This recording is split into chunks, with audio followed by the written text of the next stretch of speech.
Welcome to s-Hertogenbosch and the 2019 World Archery Para Championships. We're right in the heart of this beautiful city and ready to crown some new world champions on Compound Saturday. The conditions, well, they're challenging and they're set to get tougher. The wind is the biggest factor right now, and the forecast suggests rain is on its way, so expect the unexpected. Got a big schedule here in this first session. I'm Karen Bashir, and joining me is Chris Wells. Chris, first off, W1, what does that stand for? Well, like all Paralympic sport, athletes are classified according to their mobility. In simple terms, archers in the W1 category have an impairment in the top and bottom halves of their body. Well, there we go. We've got bronze and gold medal matches throughout this session here today. And we're right in the shadow of St. Jan's Cathedral, which you can see there in the background. So we look down the 50-metre range here on Compound Saturday, and coming up now, it's the W1 men's team bronze medal match between Italy and Russia.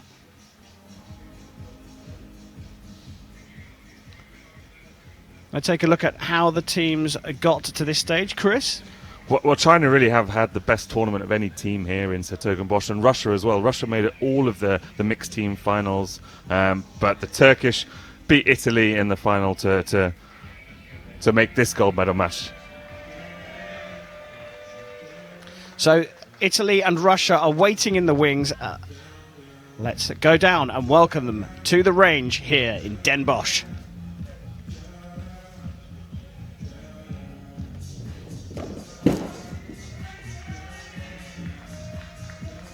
The coaches are out.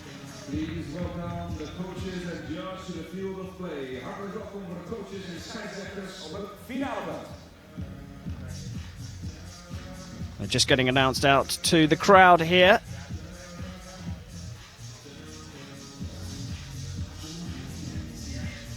I'm sure they will have been assessing the conditions here. As you can see on the shooting line, the range is a little damp, but here come the teams. Italy out first.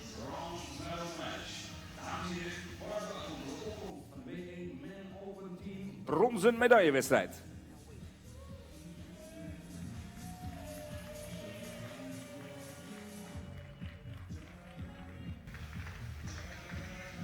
That's the 32-year-old Daniele Cassiani.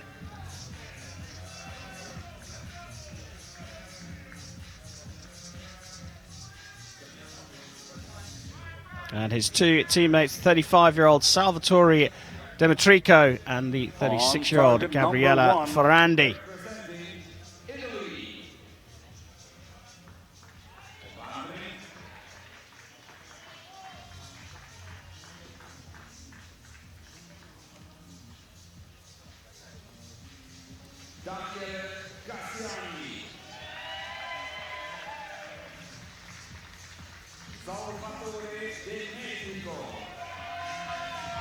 It's been a fantastic atmosphere here all week. The athletes have been shooting to qualify for these medal matches, culminating in today's action for the compound archers. Italy's opponents are Russia.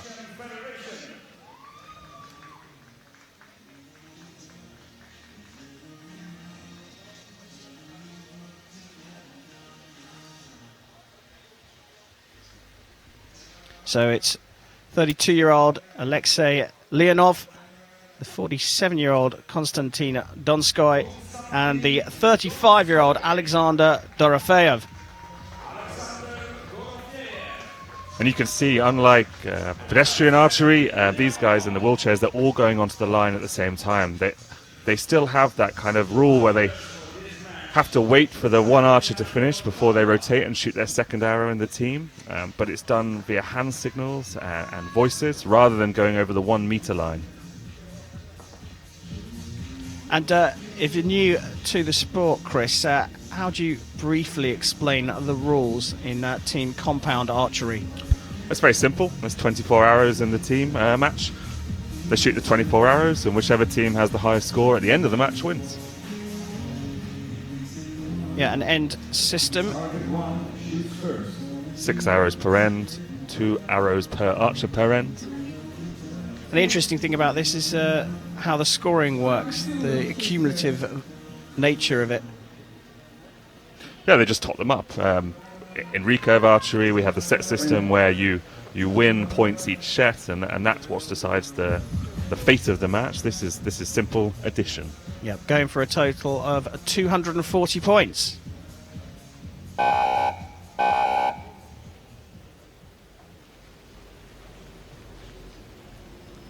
So here we go, the start of the W1 men's team event here in Den Bosch.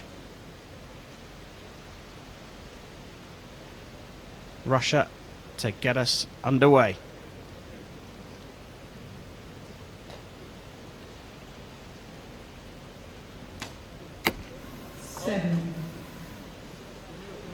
That one on the 6-7 line. In archery, the higher score counts if it's touching the line.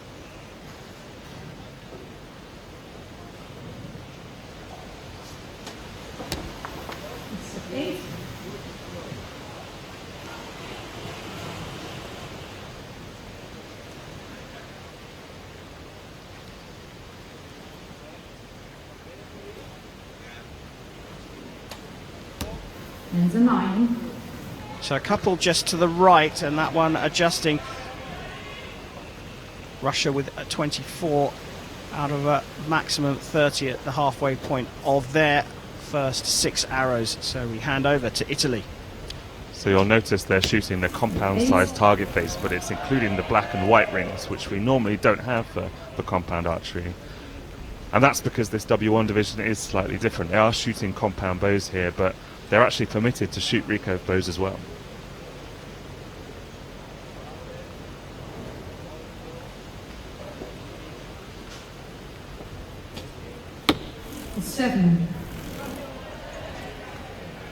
There are some differences between the compound bows they're shooting here and the compound bows we'll see later on in the compound open category. All of these bows are limited to 45 pounds in peak draw weight.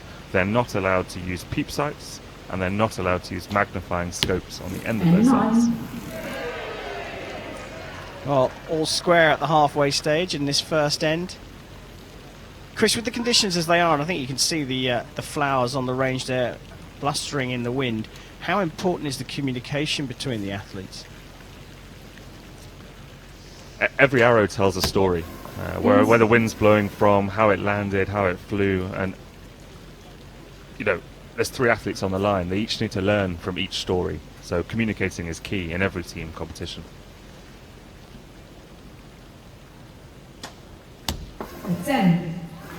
Our first 10 of this bronze medal match.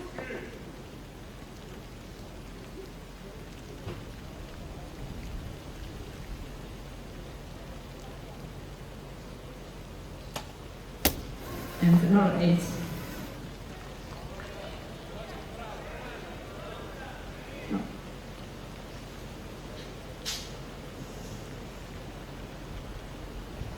So you'll see Daniele had some help loading his bow. If the archer doesn't have the mobility to load his own bow, he is permitted an assistant in para competition. 8.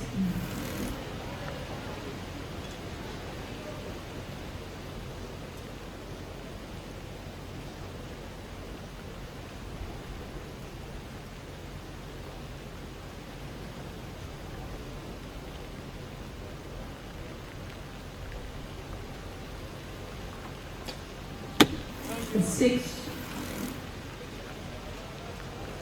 Well, Russia are certainly going to lead after this first end as we tick inside the final 5 seconds. That's not a lot of time to shoot an arrow, 8. but he gets it off in time. So an early lead for Russia of 4 points at the conclusion of the first end, but of course with the accumulative score here, Italy can fight back and close the gap up. All right, ladies and gentlemen, this was our first end in the bronze medal match. It's Russian Federation 4 points. Well, you can see the rain has started to come as promised. We take a look back on that first end, Chris. These are all the arrows, Italy in yellow, Russia in red. And they're landing a bit to the right. Unlike most finals, here in s-Hertogenbosch, there's no warm-up range, there's no 50-meter practice range. So yesterday, all the athletes had a chance to shoot in this arena, to dial in their sights, to get a feel for how the field was performing. Yeah, and it's interesting as well, when you look around here, you get a good wide shot here. There's a flag just on the left-hand side by that white tent, and it's blowing around left and right. We're in a square here in the city, and when you walk down some of these corridors, the wind is ferocious. Inside this square, it means we get a bit of a swirl. And so far during the week, it's tended to be better in the morning and get worse progressively as the day goes on. So we'll see if that plays true today. Maar dan de tweede editie. Alle stukkers 2 pijlen, dus 1 int bestaat uit 6 pijlen. The archers waiting for the agents to retrieve the arrows from the target. And of course the line judge will make sure the range is kept clear.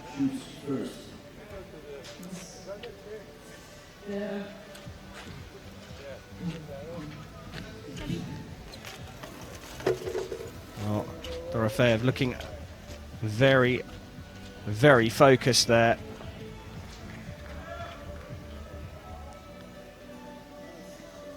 So as I said, Italy trailing by 4 points at this point, which means they will shoot first in the second end.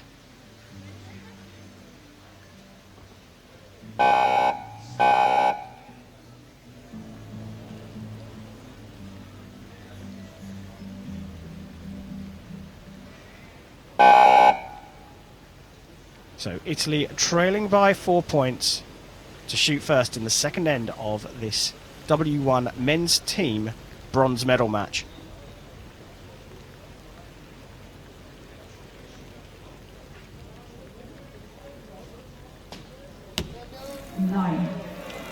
And you'll see there, he lifted his hand up as soon as he shot the arrow, and that's to tell his teammate that he's done. So that's the equivalent of stepping back over the 1 meter line in the World Cup or the World Championships next week.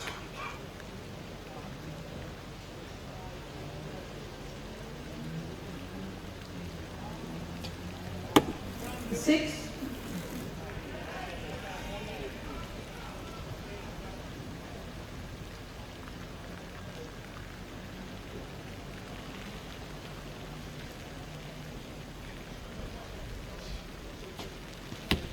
Eight. They're still landing right there.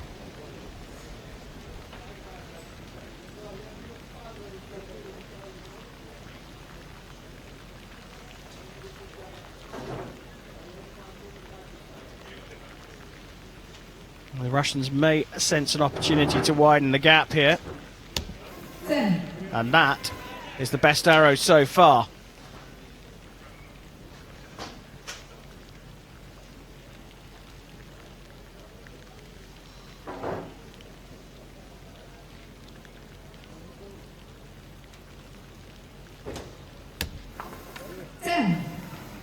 Wow. They've dialed into the centre now, Russia. 2 X's.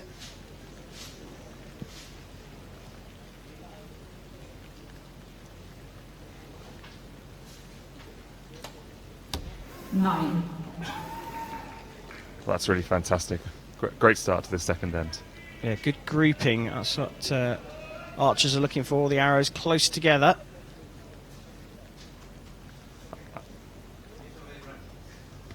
I'm really very impressed with Daniele. I mean, 8. he's got an assistant there helping him load his bow, but the technique he has, he's clearly got limited mobility in his arms, yet he keeps great form. Yep, consistency the key here.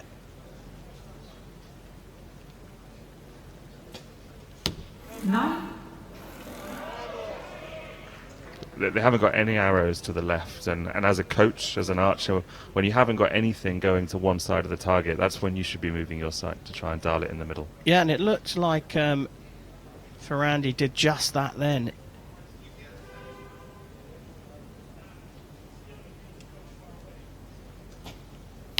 Nine. Well, I must have been listening to you, Chris. But a big opportunity here. Potential 59 on the cards with a maximum.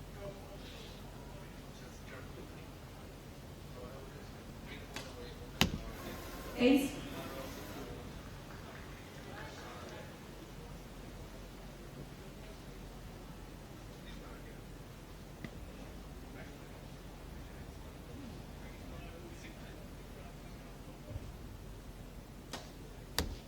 Ten.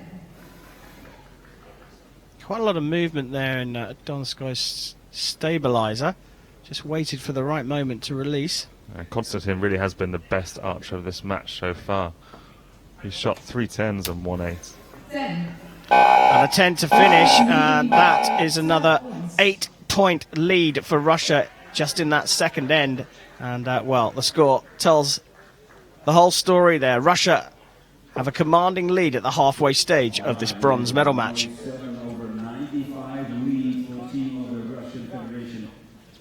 170-95. Wat moet voor nu, Annemarie? Het wordt... Well, Chris, you said that the Russians are finding the centre, and here are their arrows. Well, 57 is a good score in compound archery for a team, and it's easy to get caught up in the fact that these guys are shooting compound bows, but this is not the compound division. This is the W1 division, and some of these archers don't have good mobility in their body, and to be able to shoot such a good group like that is really, really very impressive. Well, impressive it was, and they look like they've really found the centre of the target, and you don't see them faltering at the moment. Italy have got their work cut out for them. It's a 12-point deficit at the halfway point in a match, and with the way Russia is shooting, I can't see how Italy are going to get back into this. Shooting first in the third end, they do get to lay down a marker. They need a big score to put pressure on the Russians.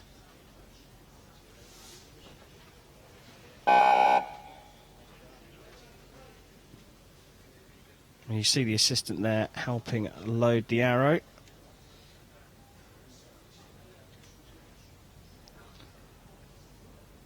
I really like that shot of the teams on the line. It's very foreboding that the three archers all in a row. And that's a cracking start.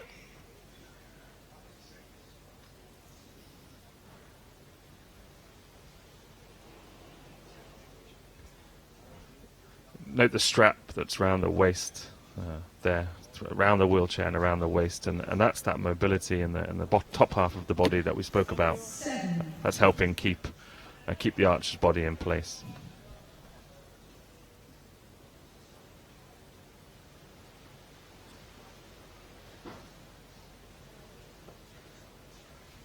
Some of these guys will be paralyzed from the neck down.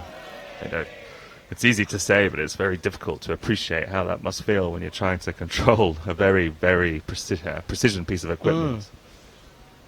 It is incredibly impressive, that is for sure. But the principles remain the same. Have a consistent draw, a consistent load, a consistent process, and then you can just adjust on aim. Easy to say, I know. We had some visually impaired archers here earlier this week, and I mean that's incredible as well. Blind archery. I mean, say it once and it sounds a bit ridiculous, but when you see these guys shooting, it's not only unbelievably impressive, but they won't accept that they're any different from any other archers. They just say they're accepting an extra challenge, and that's what these guys have. They have an extra challenge. Well, Italy have done a good job here at the start of the third end. They wanted to put some pressure on Russia. 2 10s has done that, and look at the response from the Russians. 4 points of those 12 clawed back already.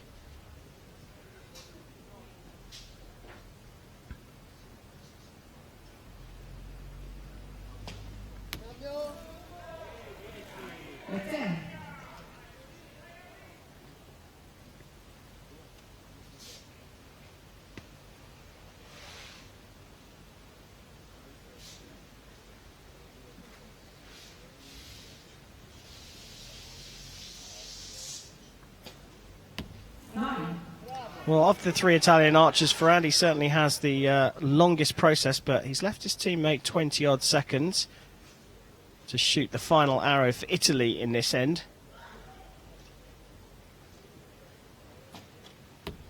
Ace.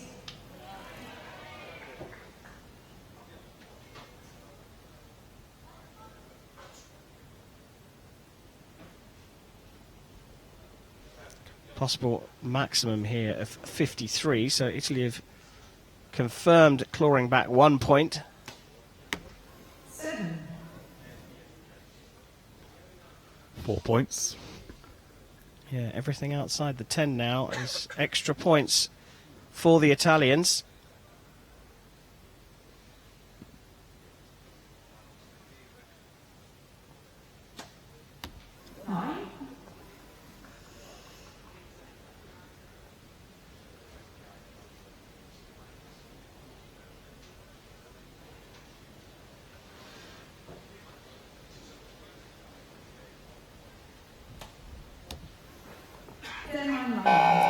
Well, that's marked as a 9.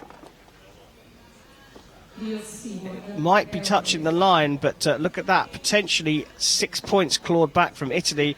That's half the job done, and they've got one end left. Yeah, that's 6 points of the 12-point deficit that Italy has. After 12 arrows, removed after 18 arrows. I mean, we're talking about such small distances on the target and such talented athletes. The swings in this W1 category can be quite large.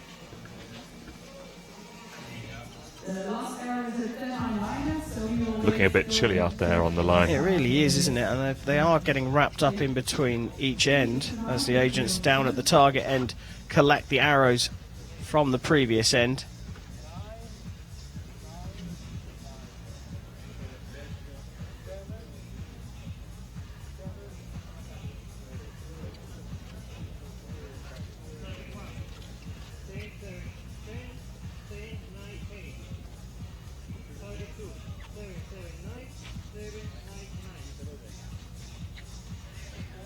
Well, I didn't hear a 10 called there from the target judge. No, that one on the line, well, just outside the line, you can see there's a little bit of yellow in between the shaft and the central ring.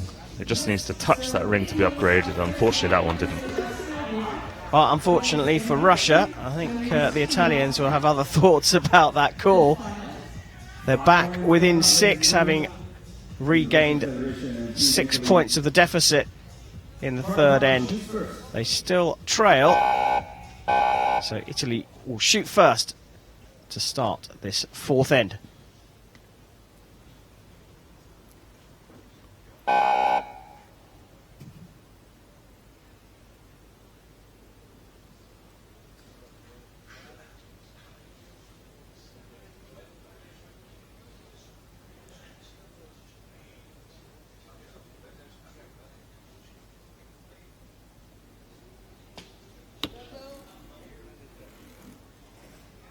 So 7.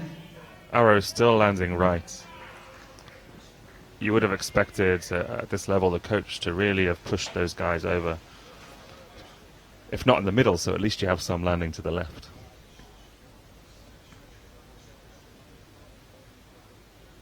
Well, that's a great shot, giving you some idea of the distance these archers are shooting over.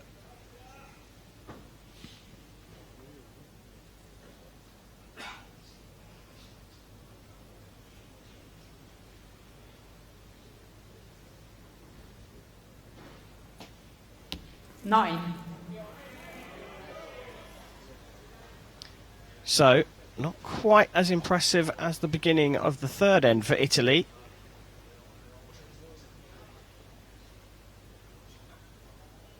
Chance for Russia to put it out of reach. 9.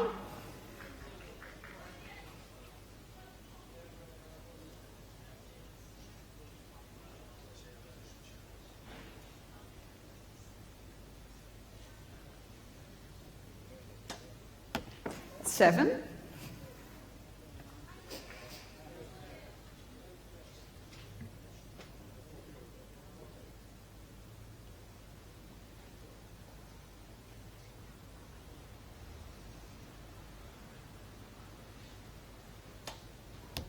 9. So that advantage is back up to 9 points. That's a big gap with 3 arrows.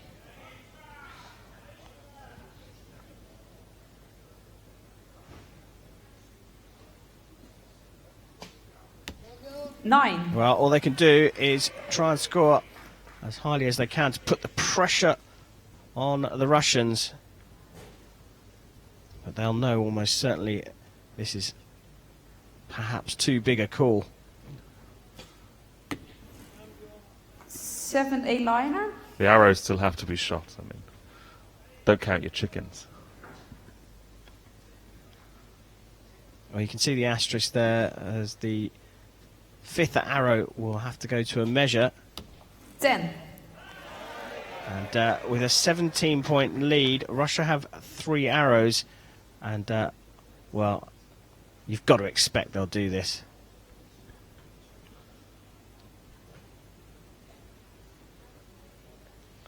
"50 meters is not an easy distance for anybody. I mean, it's easy to lose perspective. 9. And in this division, you have to remember that these guys are extremely talented and overcoming big challenges. So anything can happen. But yes, I mean, these Russians have looked solid, and it looks like they're bringing it home. 9. Well, that's it. They've got an arrow to spare here. Russia have taken bronze. Can they finish with a flourish?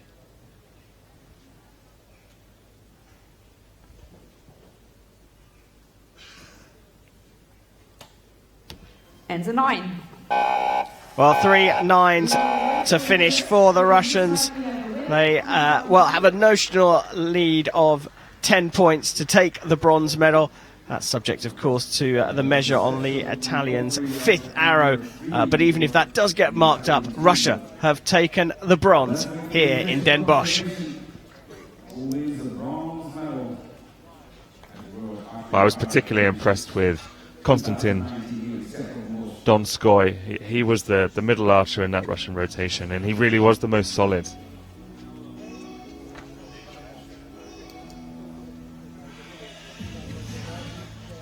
A fairly subdued celebration, but there we go. Russia are confirmed as the W1 men's team bronze medalists at this year's World Championships.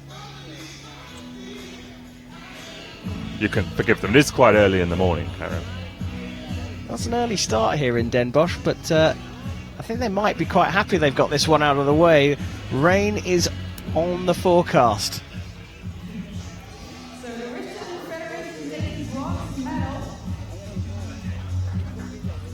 Handshakes all round between the teams. And a nod to the Russian support.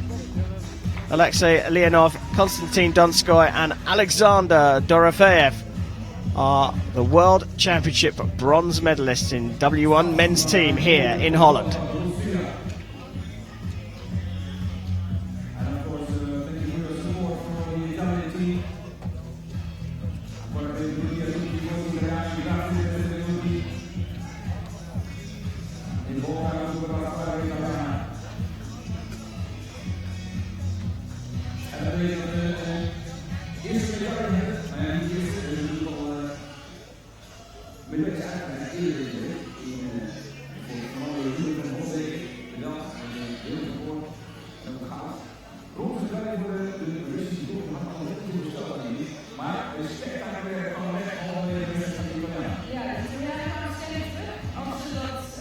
You can see the disappointment there for the Italians. They fought back hard in the third end, but Russia have claimed the first medal here in Holland.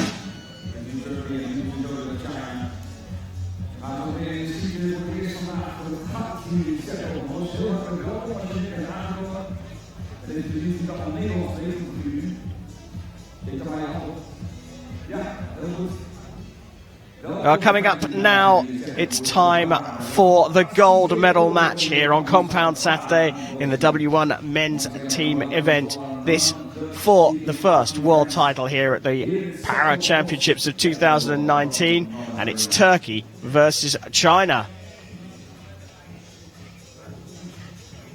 It's take a look back at how the teams got to this stage. Chris. Well, the Turkish team 2:13 in the semi-finals to beat Italy. 2:13 is only 2 points off the world record in this this format. China beat Russia 2:10 to 2:08. Both talented teams, both successful teams at this championship, especially in the W1 division.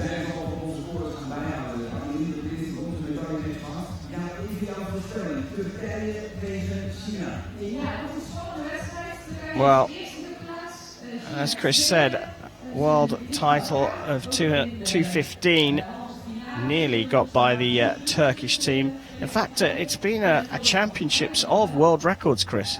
I've actually lost count. We hit 7 on the ranking round day, and I think we're up to about 11 or 12 now. Some really impressive shooting, and some really impressive shooting from some new archers as well.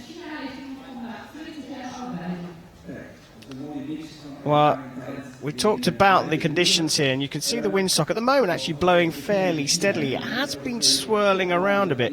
Chris, archers don't mind the wind so much. It's just when it's not consistent that's a problem. There's 2 ways to cope with the wind as an archer. Either you move your sight to cope with it, or you aim off. And when it's consistent, you can move your sight, because it's always blowing the same. But when it's not consistent, you have to make a decision where to aim each and every arrow.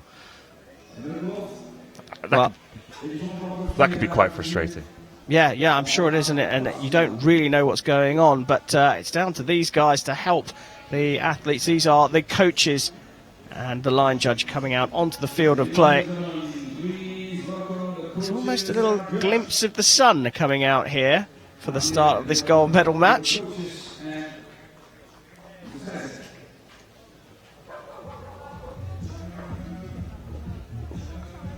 Well, the bows are out, the coaches are out, the line judge is out.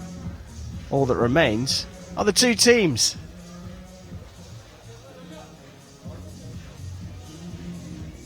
Ladies and gentlemen, please welcome the athletes to the field for the W Men's Open Team Gold Medal Match. Dames en heren, welkom voor de aanwezigen die gaan spieken voor het goud in de categorie B1 Men's Open. So China leading us out.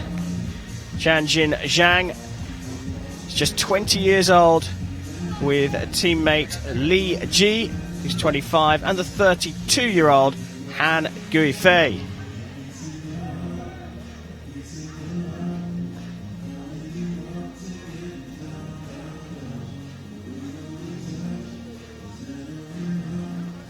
China will be shooting on target 2 on the right-hand side of the shooting line.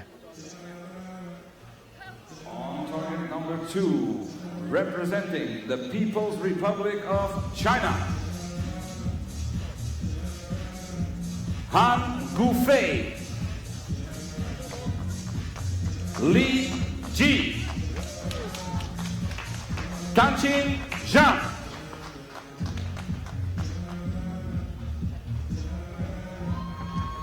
On target number 1, representing China's Turkey. opponents, Turkey.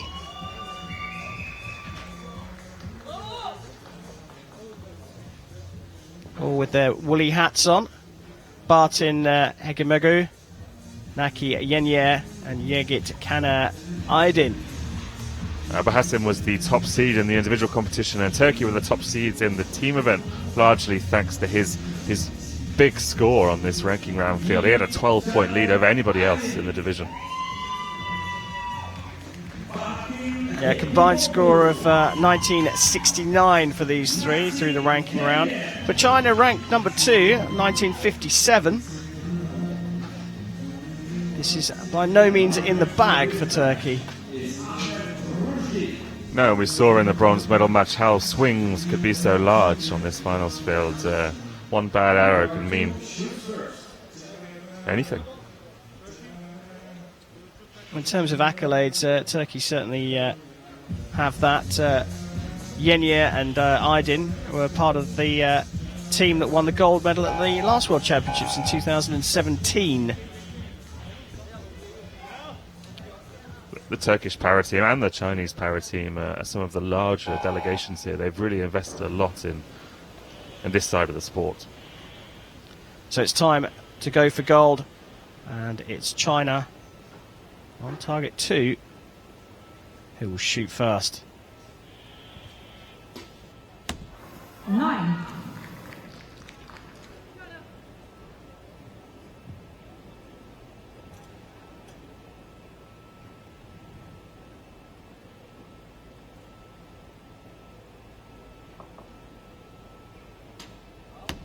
Seven.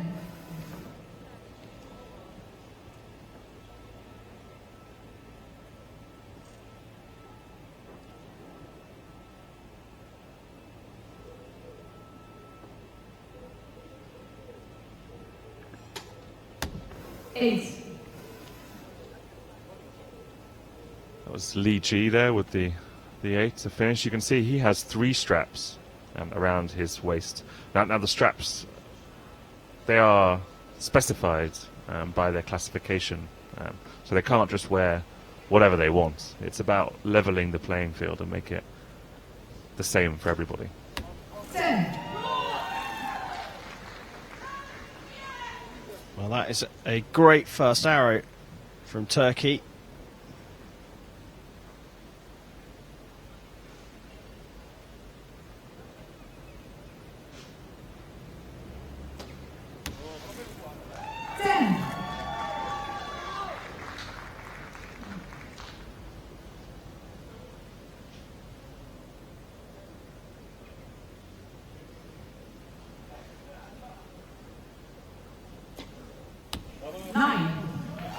Brilliant grouping, in fact. Yeah, what a fantastic start. That's exactly what you need from your first 3 arrows in a final. The confidence difference between shooting a wide group, low-scoring arrows with your first arrows when you're going for the gold medal and getting the middle straight away is massive. 8.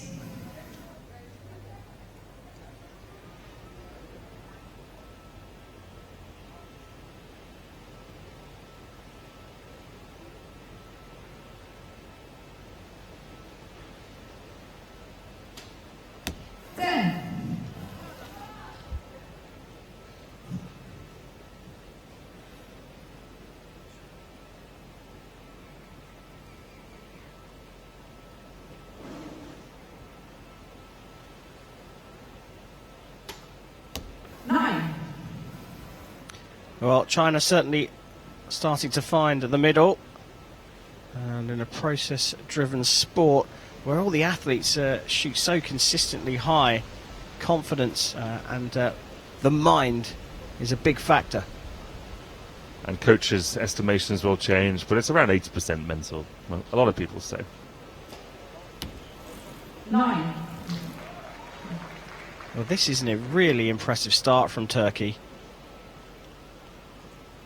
They're the only one of the 4 teams we've seen out here so far that haven't started to the right.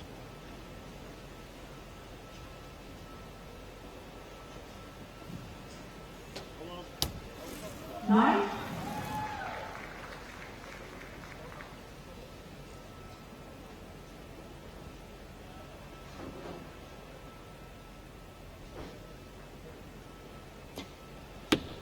5.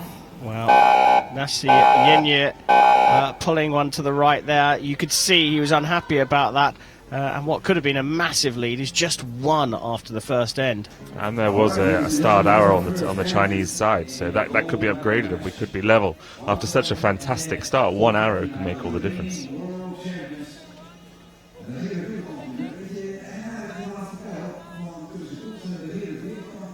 Interesting there, seeing Yenye on the right, having a discussion with the coach, and it seems like they've already decided. I think it was archer error rather than anything else there. A low right arrow is usually a collapse at the top of your shot. You haven't stayed strong on both the front and the back, and you've just kind of let things go a little bit. That happens to archers when they're standing. That happens to archers when they've got full mobility in their bodies, and these guys are sitting in the wheelchairs and may not have full control over their core, so that can happen in a blink of an eye.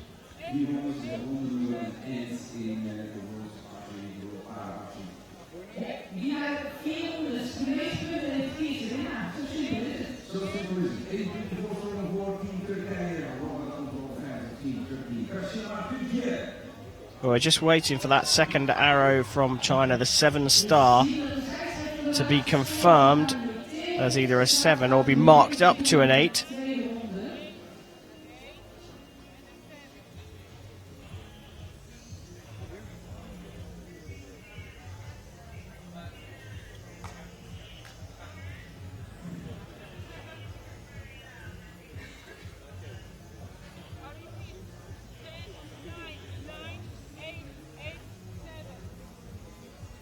Well, that sounded to me like that will stay as a 7. Yeah, I agree. That's a 1-point advantage to Turkey, it looks like. We got a shot of the teams there looking on as we just get the marks put onto the target. The coaches know what the results or what the outcome is going to be because of these amazing sights they've got down on the target, on the shooting line. There are scopes, but I mean, you're talking about millimeters, half millimeters. From 50 meters away, you cannot see that. We get a better view on the TV cameras than those guys have got on the field of play. They looked pretty relaxed, and I suppose they can't change it. The arrow's already in the target, but we know that the score now has been confirmed. So Turkey, who started so well, just dropped one arrow, and they could have had a massive lead, and it's just one. Turkey leading China 52-51 in the gold medal match of the W1 men's team event here at the World Championships in s-Hertogenbosch in Holland.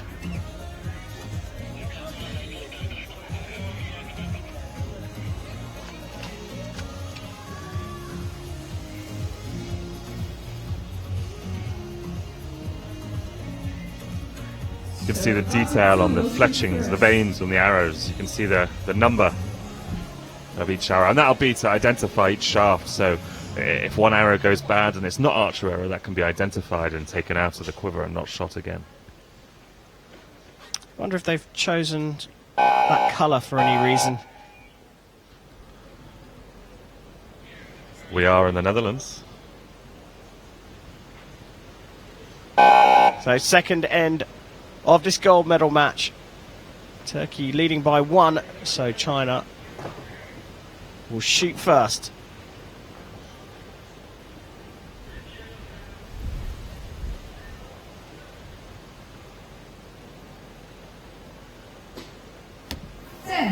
That's a great start. And we talked about, Chris, you said 80% a mind game.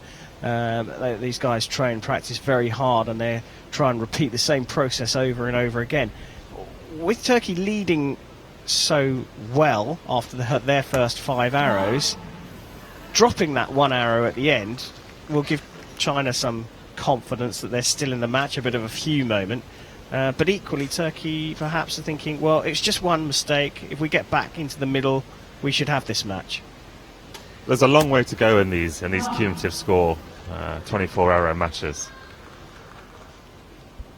And the first end, it sets them up, but it's not the be-all and end-all. The archers or the teams that win tend to be the ones that close strongest. So the start's important, but the end is critical.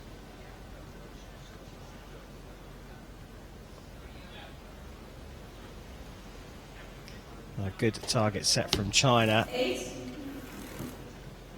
Turkey can only match that now at the halfway stage of the second end.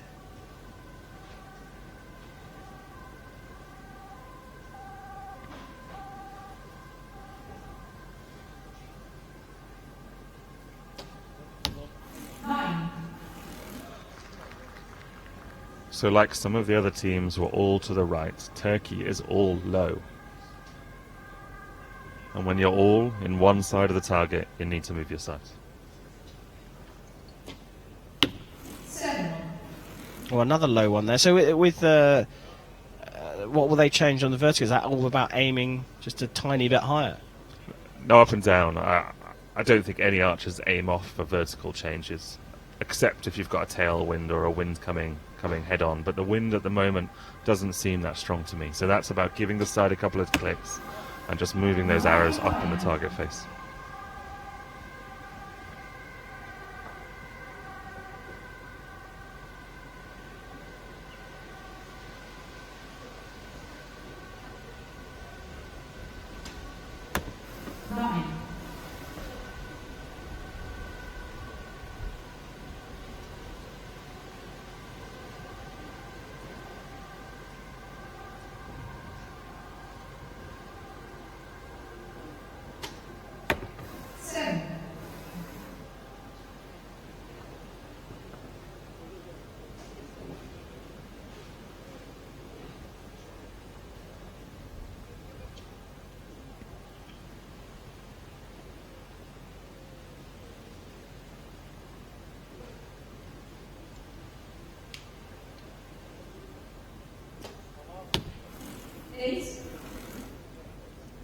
again, they're all still staying low.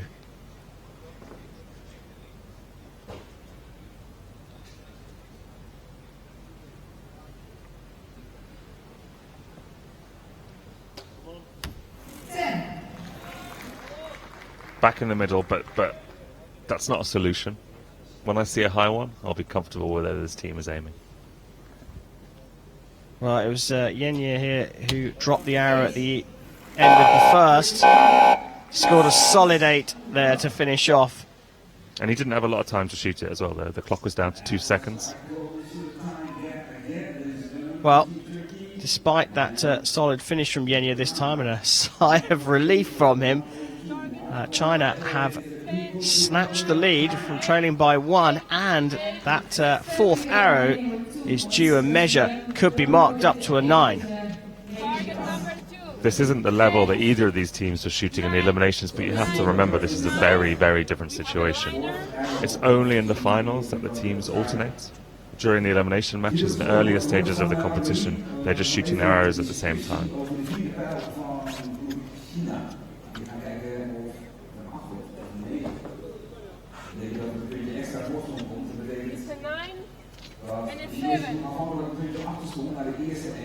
Well, that sounds like the target judge has checked the liner and marked it up to a 9. We just wait for confirmation on our scorecard of that.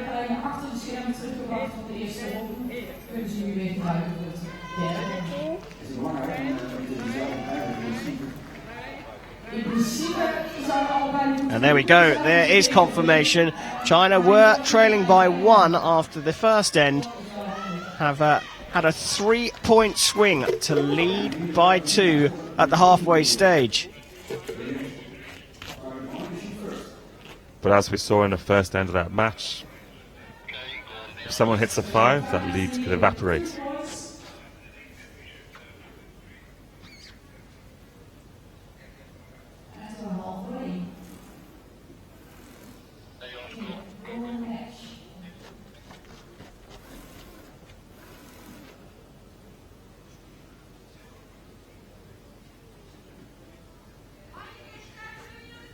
These quiet moments, Chris, on the range, they add a certain amount of tension for a spectator looking on, or anticipation at least. What's it like for the athletes themselves?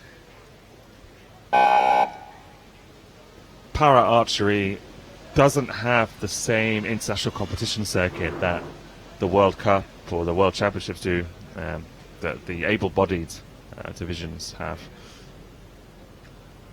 So they're not as used to shooting in such high pressure situations, such dramatic situations. So I'd imagine they don't have the same mental routines or comfort out there that some of the archers will see next week in s-Hertogenbosch. Well, the experience, I suppose. They don't have the experience of standing there, but what a great start from the Turkish team. 9. And a lot of them are really enjoying it, more than anything. They're really enjoying this chance. Well, Aydin and Hikimoglu getting a 19 out of a possible 20, handing over to Nasir Yenye, and he gets a 9. That's back in the middle for the Turkish athletes. But still low in the target face.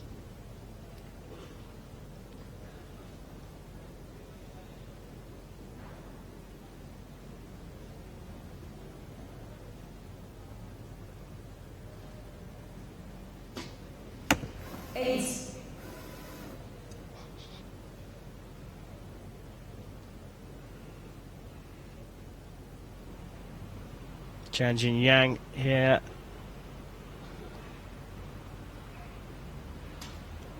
The 20-year-old putting it into the 10 ring.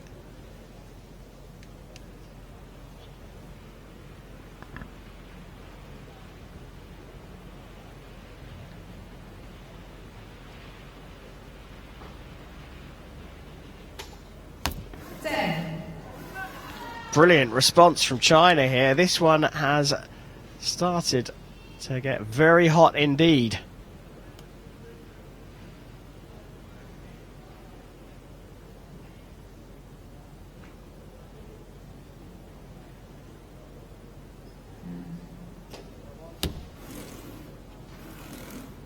8.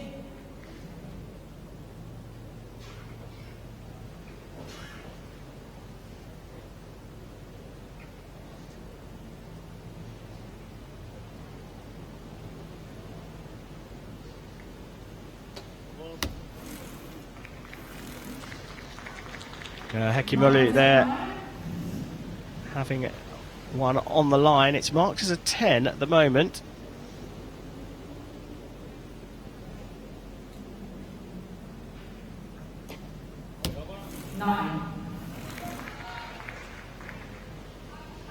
That's Turkey's best end of this final.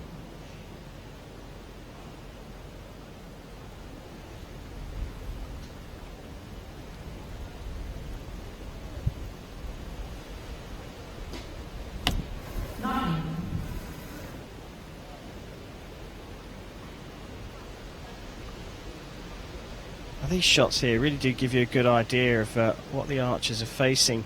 That stabilises, a good indicator. The thing sticking out the front of the bow, and that's moving around, gives you a good idea of how much balance the athletes have got, and what they're waiting for is that stabiliser to finish in exactly the right place. And some of the compound archers we'll see later this afternoon, they'll have more weight on their bows. But remember, this is the W1 division, so they have the highest level of impairment. And they just simply won't be able to cope with the kind of weights that some compound archers will use to balance that aim. Well, you said it was a good score for Turkey. It was also the best score so far in a single end for China. Both on 55 in that end, but as you can see, the final arrow from China is subject to a measure, and that could get marked up to a 56. Let's have a listen to the target judge. Target number 2. Have it 10, 9, 9, 9, and 8. Well, that sounded like 3 9s to me, which means the score will stay at 55. Like we said, it's the archers and teams that often shoot the best at the end of the match that usually win. China have improved in every end. They started with a 51, then a 53, then a 55. It's better and better. Well, there we go, confirmation of the scores. China still hold that 2-point lead going into the fourth and final end of this gold medal match. Don't rule Turkey out. They scored a 52 in the first end. They dropped a couple in the second to score only 50, but they're back up to 55 in the third. So they're warming up too.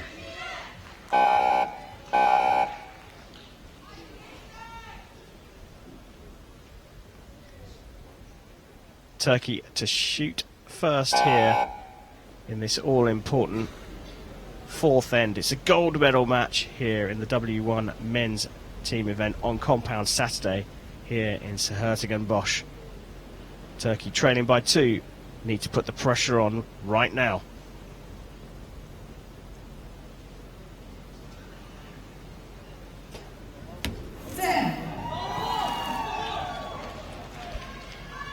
That's the kind of pressure they need to put on.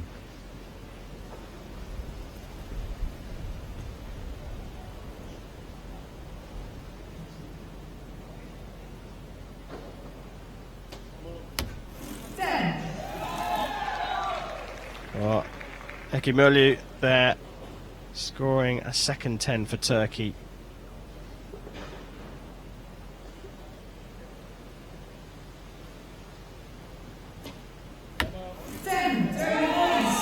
And a perfect first 3 arrows, and if anything, Yenye is the one that's really starting to come into form here.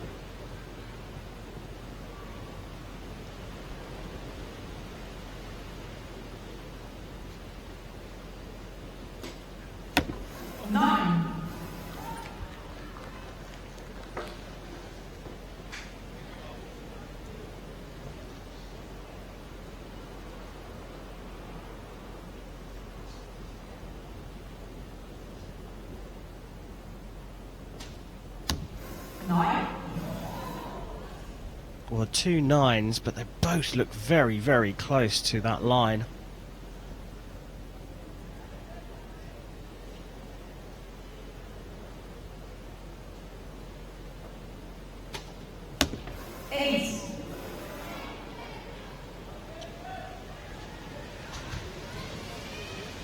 3 arrows, a 4-point swing. Now Turkey have the advantage and a chance to close it out before China even shoot.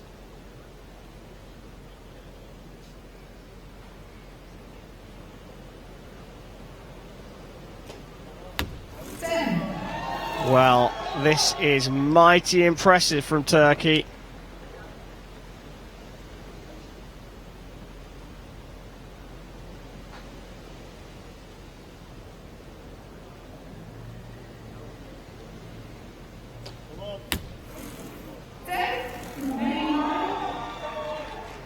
Called as a 10 initially by the stadium announcer, but I think that is a 9. The scoreboard certainly says so. So a 10 here will win the match. A 10 here will also break the world record. Well, he had a couple of tries at setting the arrow and ran out of time, drops it into the 7. So a 2:13 in total, 56 in that end. This is the situation any archer wants to be in. A chance to win it with the last arrows. That's what we shoot for. 9. Well, they could afford to drop 1 point, and that's all. And we see that the 5th arrow from Turkey is going to a measure as well.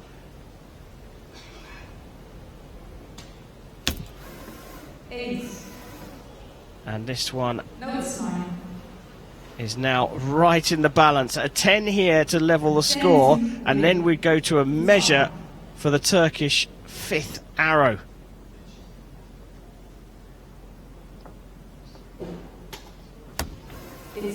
And a 9 is not going to be enough. Turkey, well, they could get marked up to a 2:14, but 2:13 is enough. And they've taken the gold medal here at the World Championships.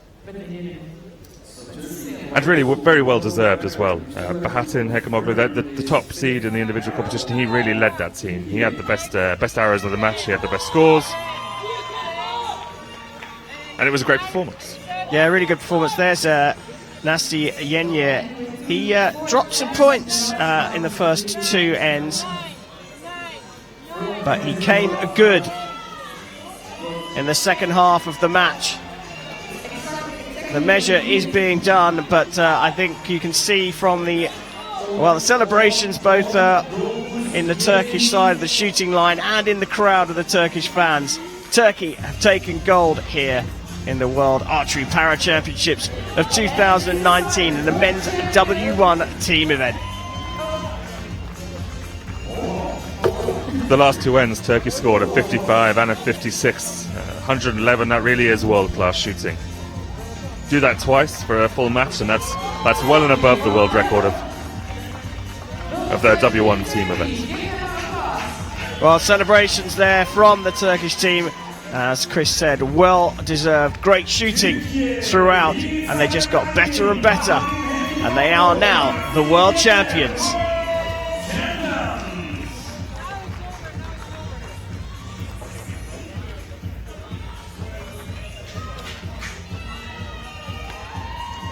Well, handshakes all round.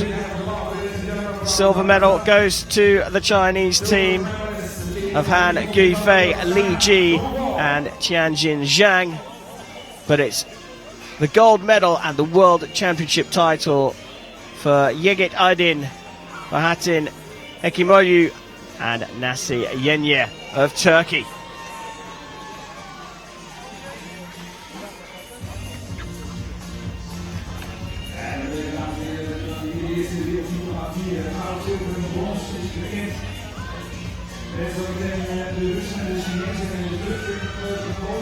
Soaking up the celebrations from the crowd. Turkish flags waving around.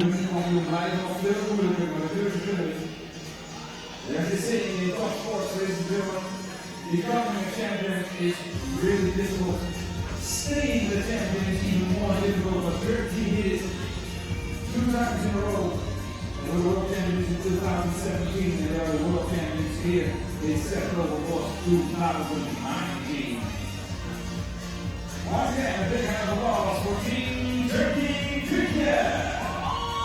Now Turkey get a final cheer from the crowd as they head off into the wings. They've got a medal ceremony to prepare for.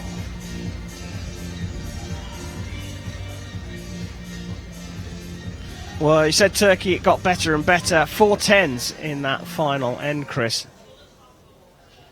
Yeah, an impressive group in any match. Yeah, 3 10s and in fact an X. And there it is. Well, it's a fabulous setting here in s-Hertogenbosch, or Den Bosch as the locals call it. That is St. Jan's Cathedral, a beautiful setting for these finals. And I'm hoping we see some sun at some point, because that building really looks beautiful when there's some light hitting it. Yeah, a bit of a mixture of architecture. That flag will be waved with a bit more ferocity very soon, because Turkey have taken the gold medal here. But of course the athletes have been shooting elsewhere. You have to get right to the top 4 to shoot at this finals range. Yeah, and s-Hertogenbosch is really taking this to another level. Of course, they're hosting the World Archery Para Championships this week, and next week is the Hyundai World Archery Championships. They've built a large village just a few minutes walk away. It's on a rugby field. The main eliminations and qualifications venue for this championships and next week's championships. And all around it is a bunch of activities for the public, archery clinics, have-a-goes. There's even an archery escape room. Wow. Well, it's all about getting to this finals range, and it's all about getting a medal. We will have our first ceremonies coming up here in this fantastic city very soon.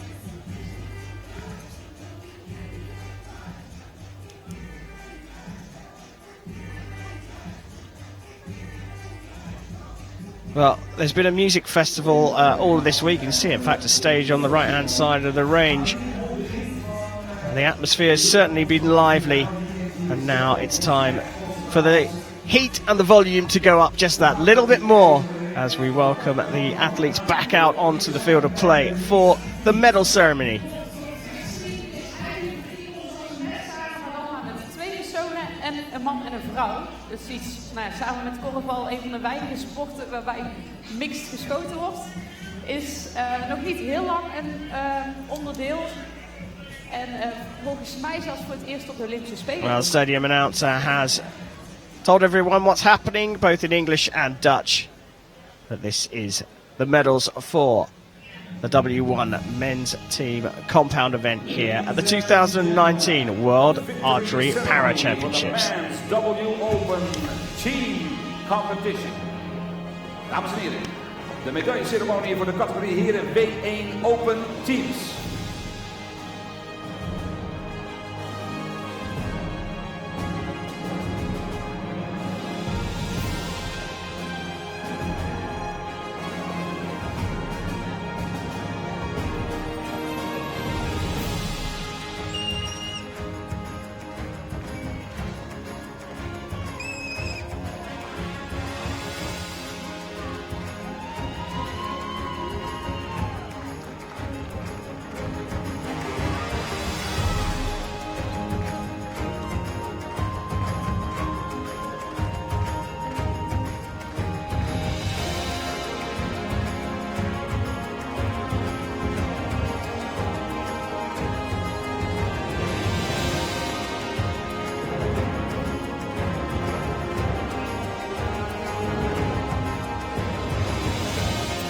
Medals will be presented by World Archery First Vice President. De medailles zullen worden overhandigd door de eerste vicepresident van World Archery, Mario Scarzella.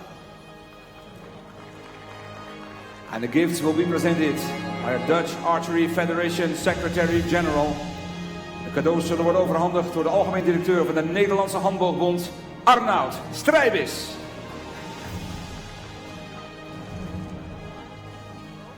Bronze medal representing Russian Federation. De bronzen medaille namens Rusland. Our bronze medalists here in the W1 men's team are Russia. Alexei Leonov, Konstantin Donskoy, and Alexander Dorofeev. Alexander Dorofeev.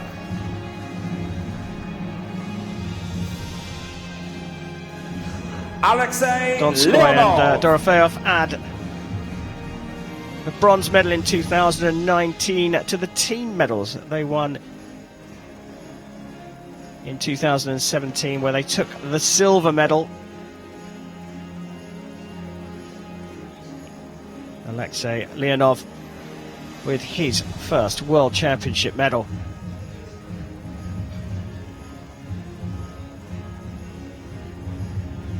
Silver medal representing the People's Republic of China. Zilveren medaille namens China. Well, it was impressive shooting from the Chinese, 55 in the third end of the gold medal match. Their highest scores sandwiched by two 53s. It wasn't quite enough in the end.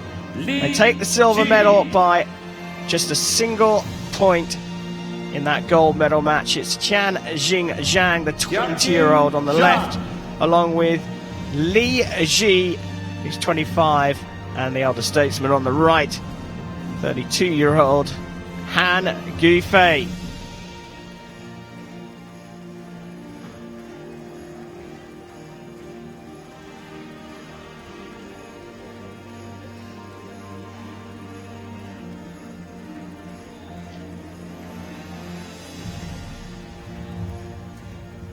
Gold medal and world champions representing Turkey.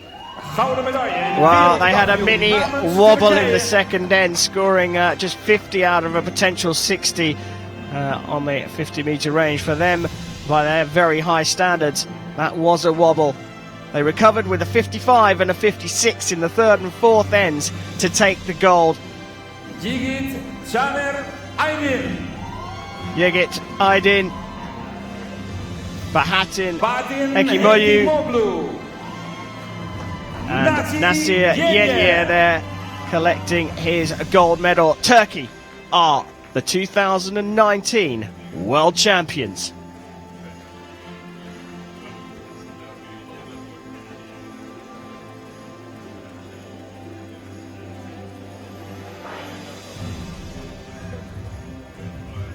Yenye and Aydin were part of the team that won the gold in 2017, so it's back-to-back World Championship titles for them. Now it's time for the Turkish national anthem. Dames en heren, indien u dat u in staat bent, gaat u alsjeblieft staan voor het nationale volkslied van Turkije.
Ladies and gentlemen, please give a warm round of applause to our athletes.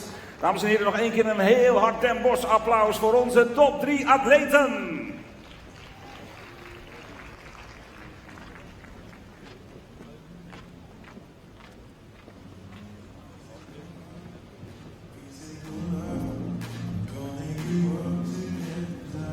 Nou, Annemarie, de eerste ceremonie zit erop.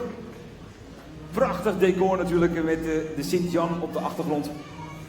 Plaatjes gaan de hele wereld over. We hebben miljoenen kijkers die meekijken op de livestream. En natuurlijk nog één keer maar een groot applaus, dames en heren. Archie staat klaar om de medaillewinnaars nog eens te feliciteren.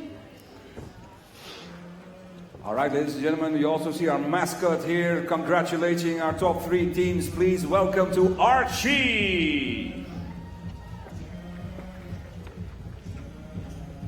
Archie erbij, mascotte van de wereldkampioenschappen handboogschieten en para-handboogschieten. Well, Hij kan niet alleen is that Mr. Perfect, Chris? No, he comes later. That's Archie, the mascot here of these championships. He looks happy. He's been looking happy all week. But it's an industry secret as to who's inside. You got me curious now. Archie has been entertaining the crowds. Chris, as you said, there's been lots of activities for the general public here in s-Hertogenbosch. Yeah, and to me it feels more like multi-sport games than an archery competition. There's a lot of crowd engagement, there's a lot of entertainment around the archery event, and that's fantastic, especially for these para archers. Yeah, the championships has come to this city at a time when there's also a world famous jazz festival going on in the city, and so you get archery during the day, and then in the evening all the crowds that have been here enjoying this high class sport get to enjoy some very high class music. And the crowds here for the high class music get to enjoy some high class sport.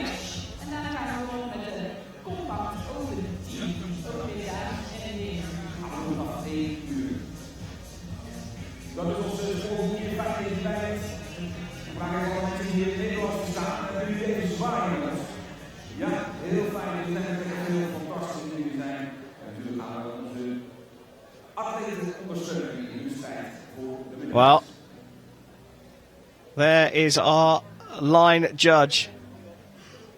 It's time now for the W1 mixed team bronze medal match. It's the Czech Republic up against Japan for bronze.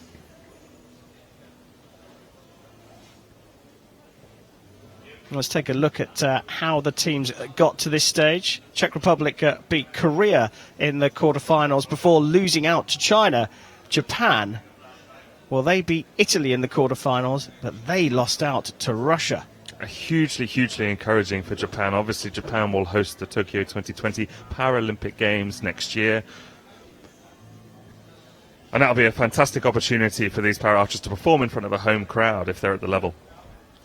Well, it's time to take a look at Japan and the Czech Republic. Let's welcome them out onto the field of play.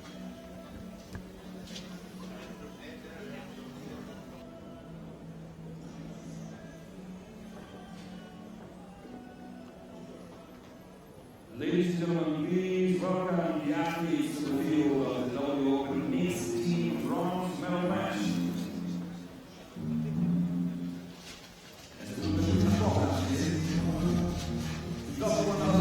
Well, mixed teams is certainly exciting. It's a little bit faster than the team matches. Only 2 archers per team. This is the Czech Republic 28-year-old Sarka Mazlova and the 37-year-old David Drahaninski.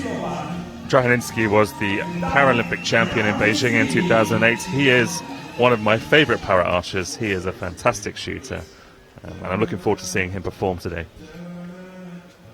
On target number 2, representing Japan. And here are the Japanese athletes.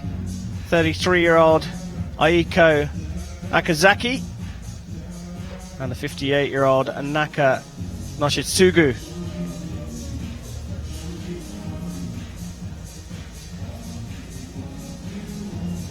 Yoshitsugu got the bronze medal in the mixed team at the World Championships in 2017.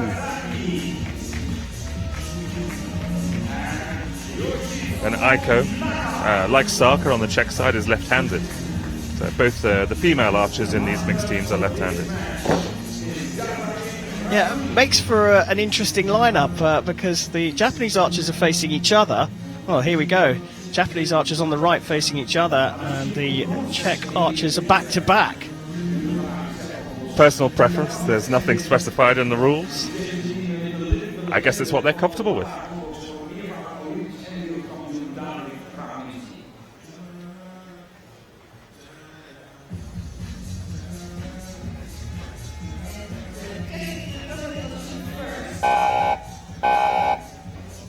Well, the range is clear. It's time to go for bronze here in the W1 mixed team event here at the 2019 World Archery Para Championships.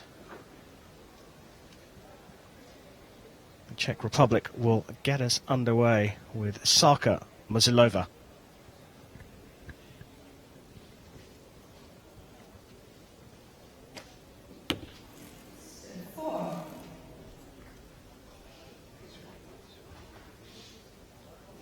Not a fantastic start. That's the worst arrow we've seen so far on this finals field. But without a 50-meter warp range, it's not easy.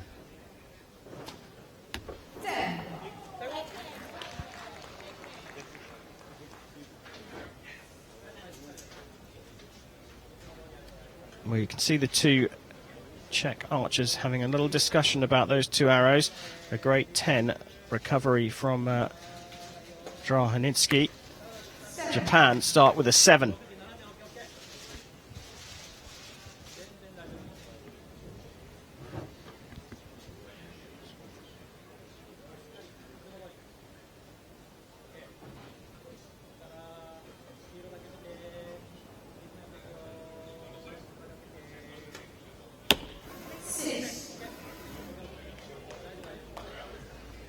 A wide start from Japan as well. Of course, the Czech Republic are talented. They were the bronze medalists at the Rio 2016 Paralympic Games, this pair, Musilova and Drahaninski.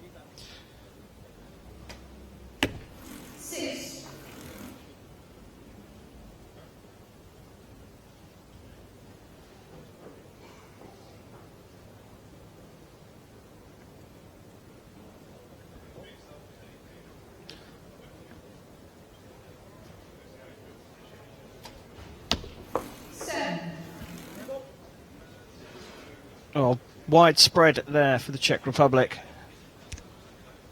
Drahinski in particular looking unhappy with that second arrow of his.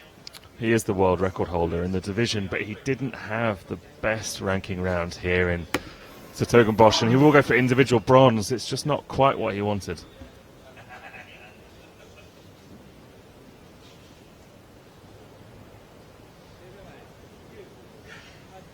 Oh, can Japan find the middle of the target? Well, 3 going very low there for Japan. And that's the kind of arrows that it's really, really difficult to bounce back from, because there's not really a pattern to them. There's no group with which to move your sights. You need to tighten things up. Yeah, widespread for the Japanese arrows. That one single 10 stands out, though, the first arrow for David Drahanitsky of the Czech Republic, and they already lead by 4.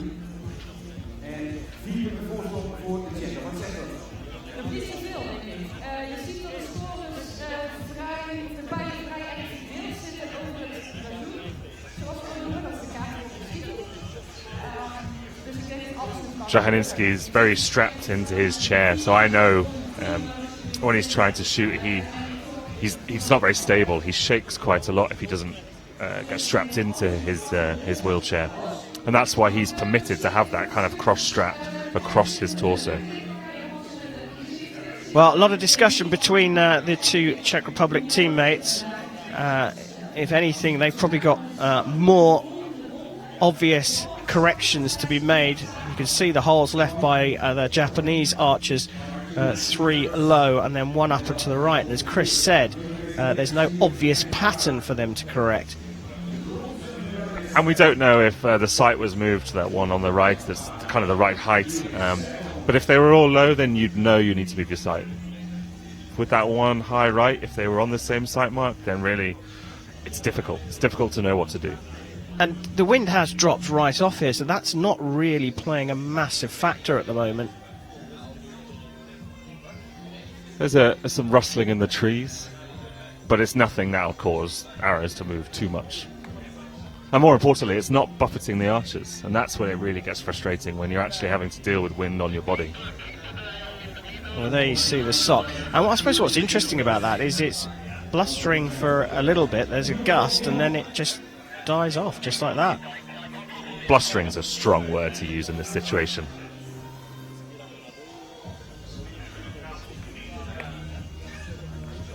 I'd call it a draft.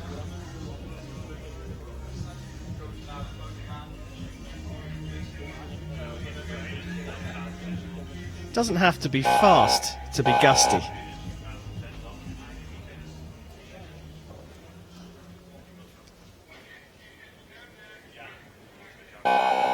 Second end of the bronze medal match here in the Netherlands. Japan, trailing by 4, will shoot first. And as you can see, Okazaki has an assistant to help load her bow.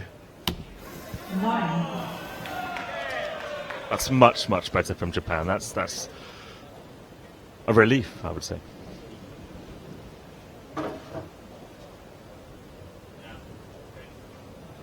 I'm a big fan of the release aid that Naka's using. It's meaty, it's very metallic, it's chunky.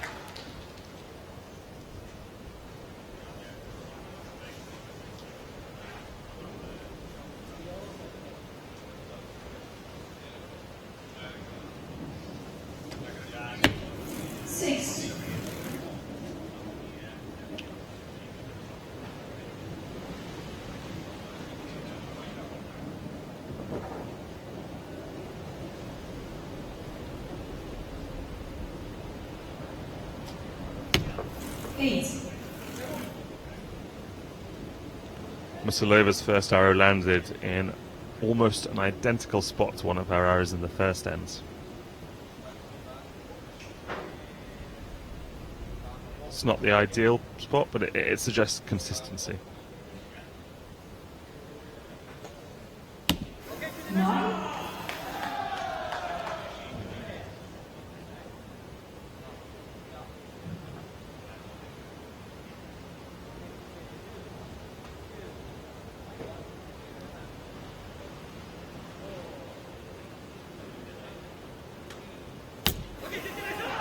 Well, commentators curse, I guess, after saying that it was nothing obvious for Japan to correct. Whatever they've done between the first end and the second has worked. A 37 for them out of a possible 40. 5.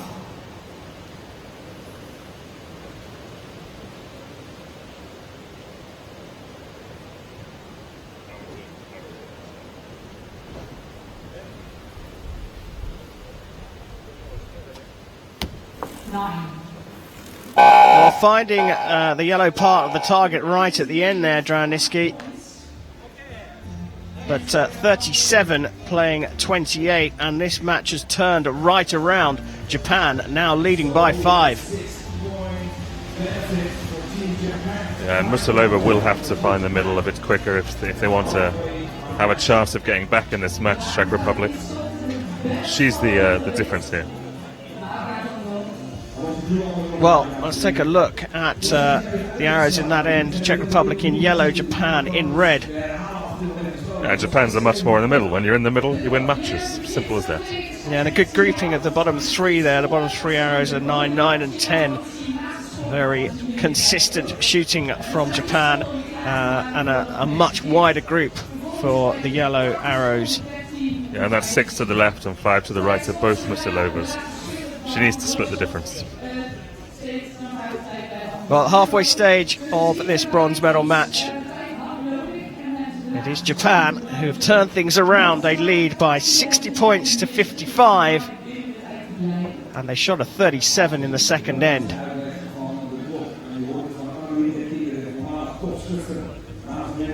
So, of course, this match is decided on cumulative scoring. 16 arrows, 4 ends of 4.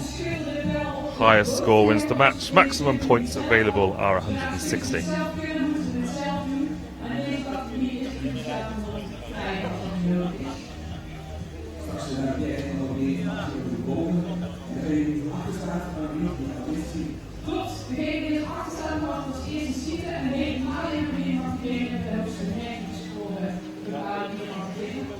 Well, the range is almost clear. Trailing team, Czech Republic, will shoot first as we start the third end. of the W1 mixed team bronze medal match.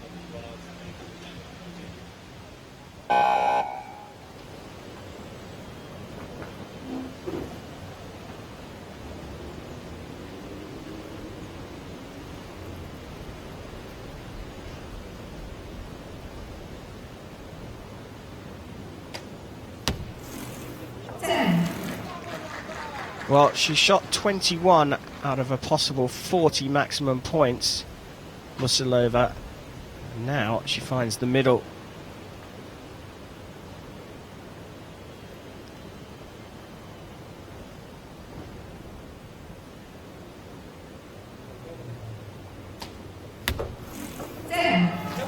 That really is very, very much better from the Czech Republic.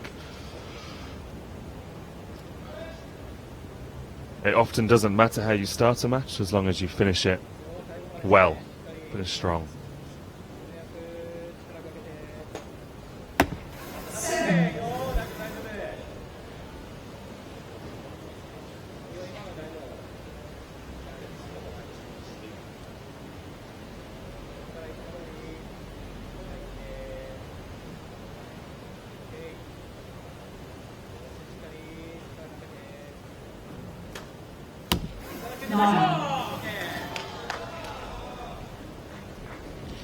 This is a topsy-turvy match. Japan came into the end with a 5-point lead. That's already down to 1.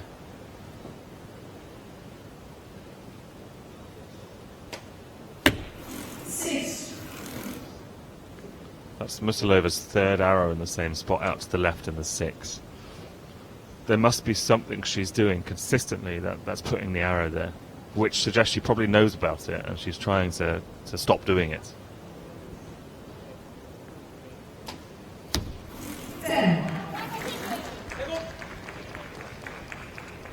35 out of a possible 40 for the Czech Republic.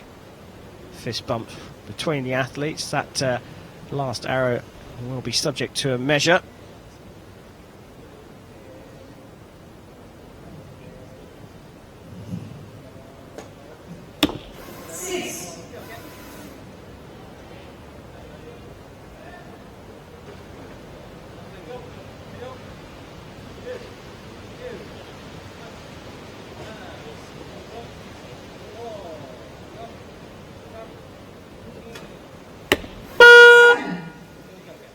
Well, time was ticking away there. You heard the pressure from the coach counting down.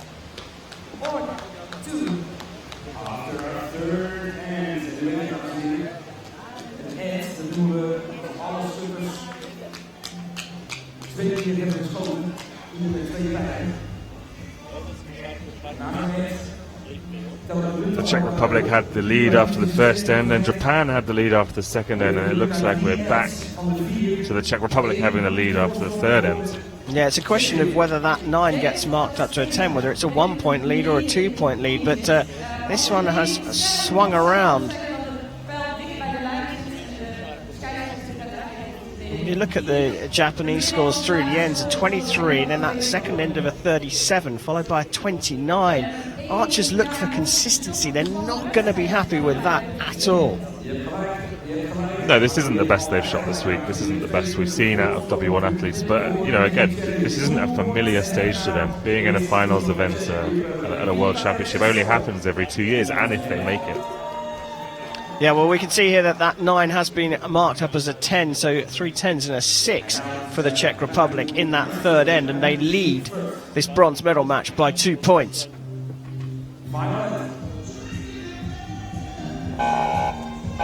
Well, if things go according to the pattern we've seen so far, Chris, Japan are going to win this one. If things go to the pattern we've seen so far, Karen. If. Well, Japan trailing by 1 will shoot first in this crucial fourth end. Bronze medal at stake.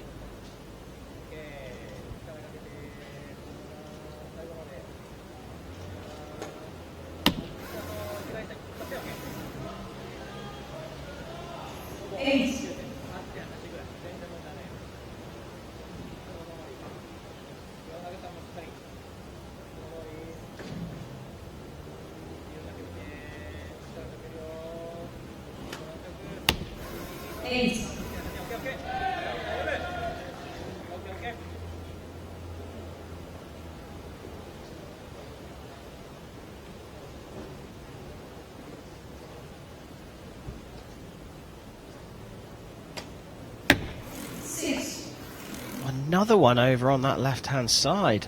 And that group on the left is actually quite excellent.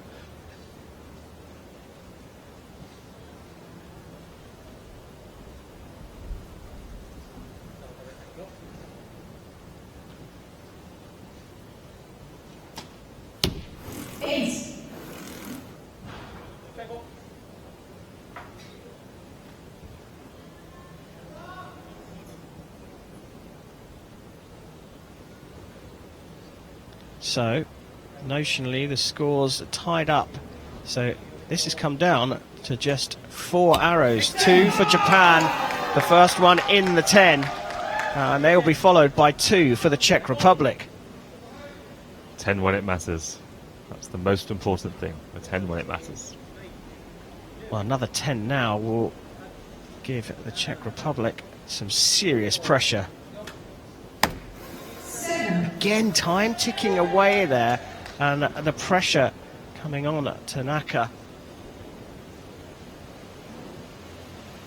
18 over 2 arrows to win this. 8. 10 to win. So, David Draninski needs a 10 for bronze for the Czech Republic.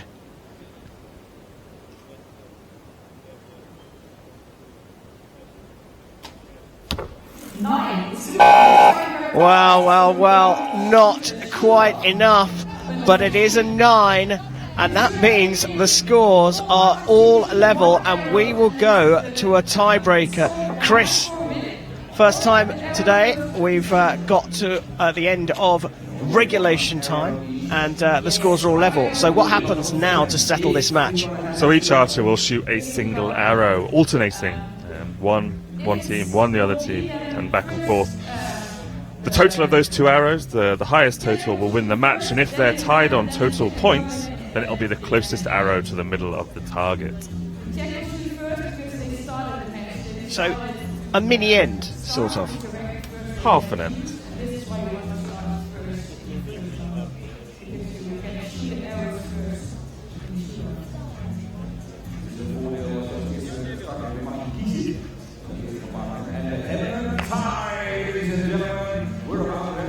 Well, they've cleared the arrows from the target. The agents have recovered those, but the teams get a little bit longer to have a chat and a conversation with each other about what is about to happen, because the targets are replaced as well, just to add to the tension. Yeah, and I think the Czech Republic are quite lucky to be in this shoot-off, to be honest. Psaka Musilova hasn't had a good match here. She shot 110, but a lot of her arrows were out to the left. Now, given how consistently she shot arrows out to the left, if I were her, I'd seriously consider aiming out to the right. Because this isn't about shooting perfect form, this isn't about shooting the theoretical best arrow, this is about hitting the middle.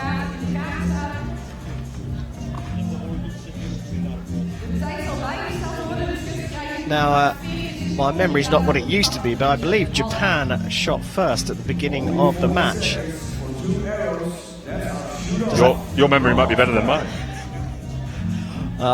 That is the case. Japan will be shooting first, but we do know that Musilova has been shooting first for the Czech Republic, so we're going to get a very good idea of how much of a chance they get once she has released that arrow. Yeah, and it turns out your memory is not very good, because Czech Republic are going to shoot first and Musilova. And this will be the critical arrow in this match. This will likely decide who takes it. Well, here we go. A tiebreaker to settle the bronze medal match here in the W1 mixed teams.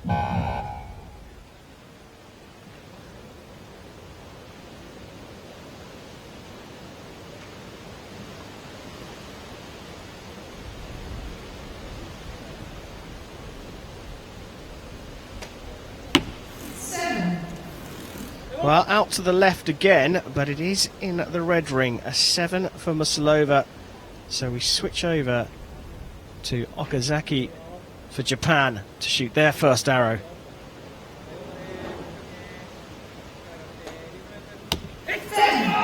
That is a cracking shot. I think that's possibly an X there. Definitely an X. That's the shoot-off arrow that you need. That's great stuff in such an important match. David Draninsky has shot so well here. Can he put some pressure on with a 10? 9. It's a 9. It's not too bad, but 16 for the Czech Republic mean Japan need a 7 here to take the match, and a 6 in fact. Given that the first arrow of Japan is in the X, it's closest to the middle, so all they need to do is tie. Oh, they've done a little bit more than that. What a brilliant finish from Japan. 2 arrows in the center of the target, and they have taken the bronze medal here in s-Hertogenbosch. That really was extremely impressive. 2 10s in a bronze medal match at the World Championships, and for a team that is really looking forward to competing at home in Tokyo at the Paralympics next year. And what's more, this match and this competition qualified them extra places. So as well as winning the bronze medal, they've also qualified extra quota places for the Paralympic Games. Fantastic stuff, fantastic. Well, there we have it. Confirmation Japan have taken bronze here in the W1 mixed team bronze medal match at the 2019 World Archery Para Championships here in the Netherlands. It's amazing what inspiration hosting the next Olympic Games gives to that country's athletes. And Aiko Okazaki and Naka Yoshisugu will be on the podium a little bit later on here in s-Hertogenbosch, collecting the bronze medal.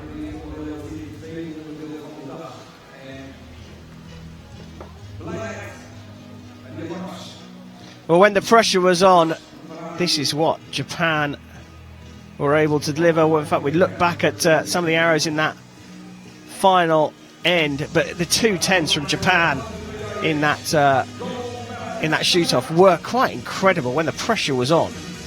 Since archery moved to a match play format, it's not just been about consistency and that long slog of shooting tons of arrows. It's about shooting the arrows when it matters. It's about finishing strong in a match, and that's what Japan did.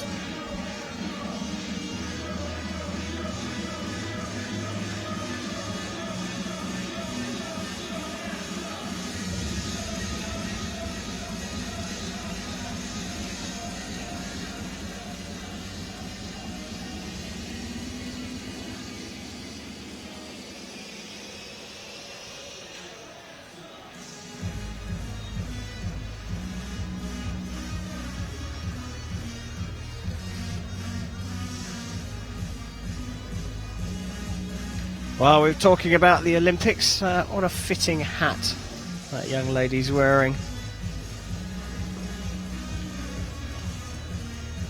Now it's time for the gold medal match in the W1 mixed team event, and it's China up against Russia.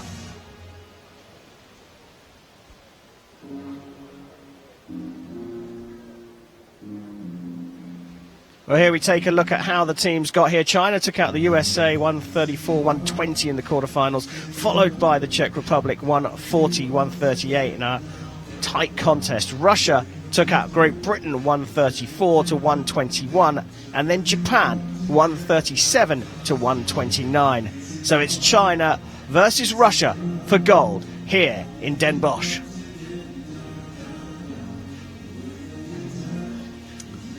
These two teams, China and Russia, really the most successful of these championships. I think that's fair to say.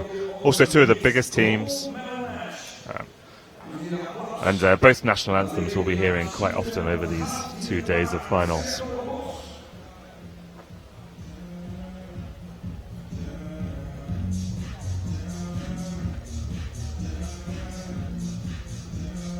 Yeah, contrasting semi-finals.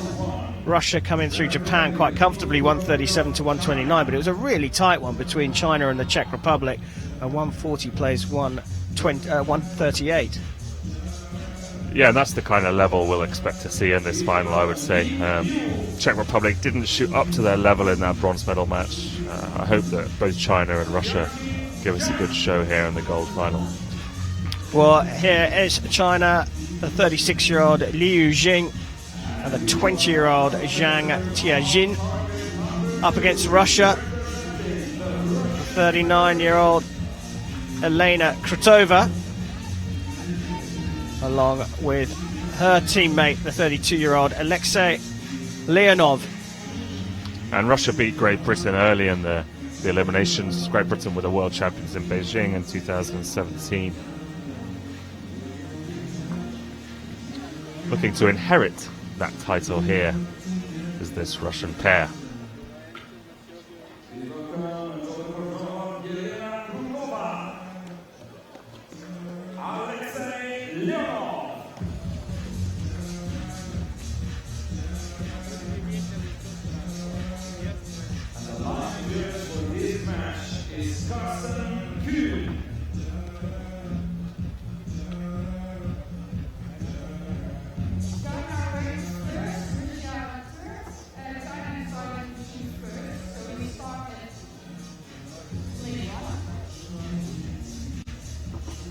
China shooting first in this gold medal match. They are the top seeded W1 mixed team at this World Championships. Russia seeded third after qualification.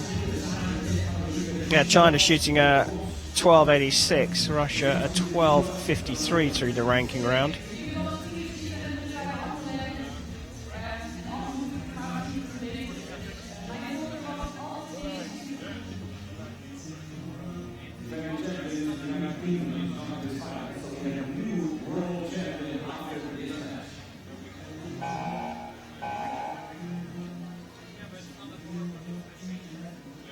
Oh, the range is all but clear. Shooting on target one is China. Liu Jing will get this gold medal match underway.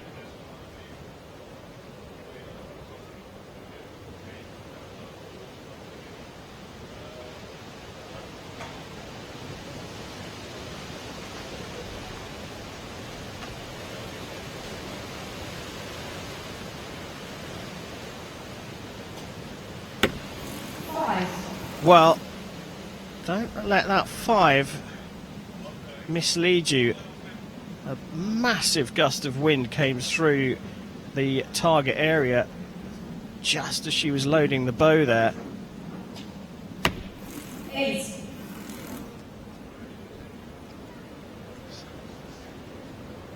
And it is those gusts of wind that can make a big difference. Again, it's just picking up here in time for Elena Krutova. 7. We always talk about wind having an effect on the arrow and the archer, but it really has an effect on the archer when they don't have full control of their core and they don't have control of those muscles that will stabilize them against the wind. It's a much bigger challenge. 9.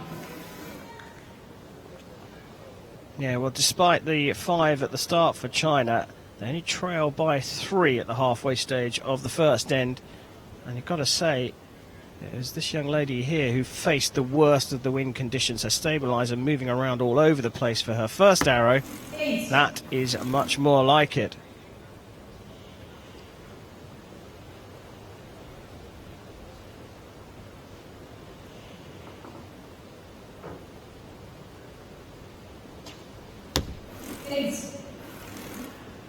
And just from the way he moves, I think Zhang has quite a lot more mobility in his core than some of these other W1s. He seems to be moving his shoulders a bit more freely than we've seen some of the archers. So that will allow him to cope with the wind a little better than perhaps his teammate, Liu Jing.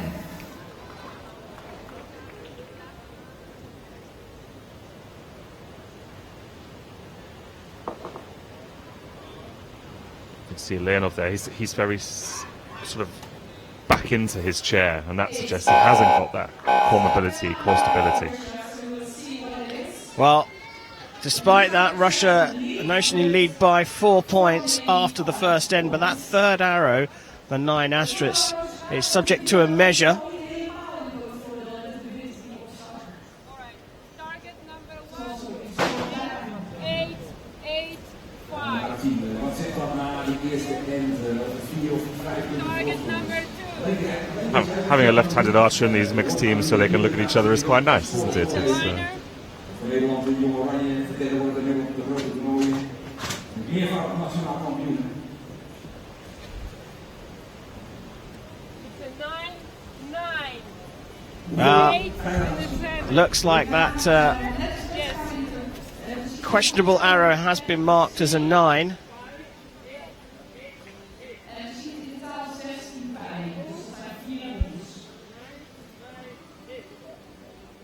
Yeah, definitely staying as a 9, and you know, it could have been a millimetre out, it could have been half a millimetre out. That's the judge to decide whether it's broken that line. And you know, we zoom in on the targets and we zoom in on the archers, and it's difficult. Well, it's easy to forget just how far and the context of where that target is. The arrow's moving, you know, 50 metres down range, 5-6 metres up in the air, and the lack of deviation, even you know in the outer rings of the target at the archer's end, is astonishing. Well, Russia leading after the first end of this gold medal match. So China will shoot first again. And it's Liu Zhang to get us underway.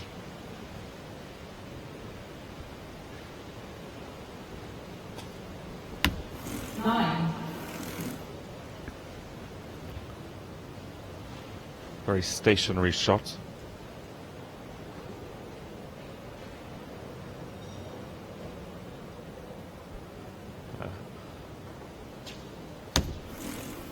Both archers drawing hands, don't move too much when they release.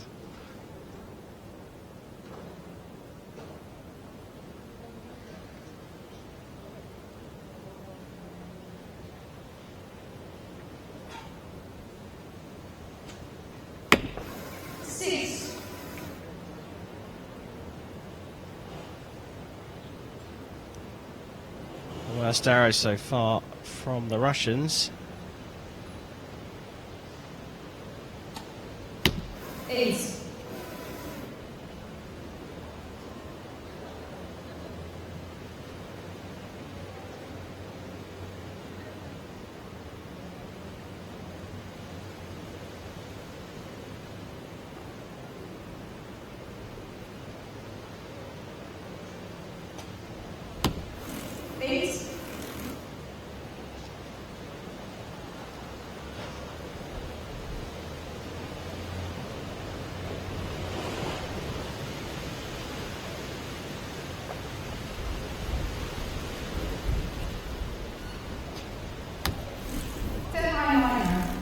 Well, all dotted around the yellow ring there. And finally, Zhang getting it a little bit closer to the centre.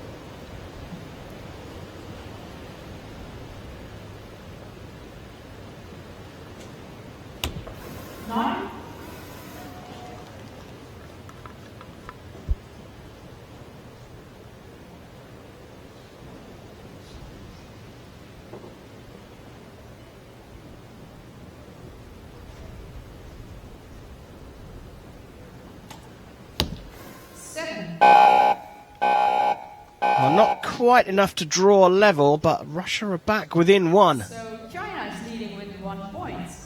Alexei had a little flinch on that last arrow. He didn't have enough time to come down and reset, so a 7 is something he got away with there, I think. Yeah, they led by 4 going into that end, but that one could have escaped them quite significantly, but trail by 1 as they do now, Russia. China have fought their way back in with a 35 out of 40 in that second end. Absoluut kijken als je er nog niet geweest bent op de vetblaasavond in Milaan. Hier vlakbij, het is 3 minuten lopen en je komt in de wondere wereld van handbalsport.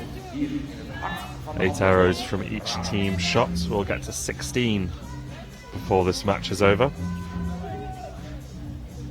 So the Russian Federation now 1 point behind, so target 2 starts to shoot.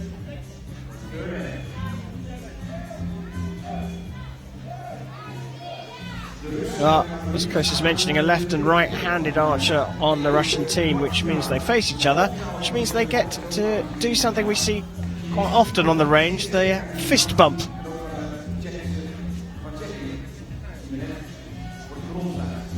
But it is quite an interesting condition. Well, we see here after a measure, the scores are in fact level at 63 apiece. So halfway through this gold medal match, and there's nothing between the two teams. Yeah, that Russian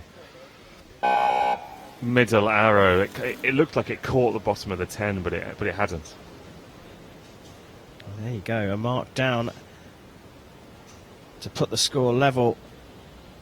So for the third time, Liu Jing gets the end underway. 8. See Liu Jing wearing that eye patch type device over her left eye. So she's actually left eye dominant, which would make her a left-handed archer, but she's decided to shoot right-handed, or needs to shoot right-handed, and is using the eye patch to block out that left eye, which would take over in the aiming process.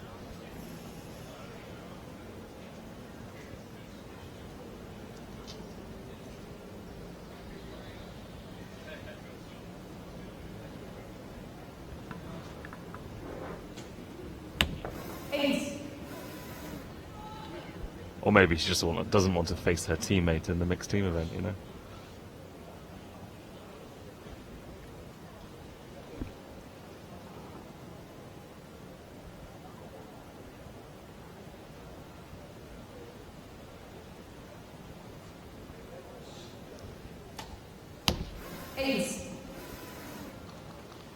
Well, both going a little left there.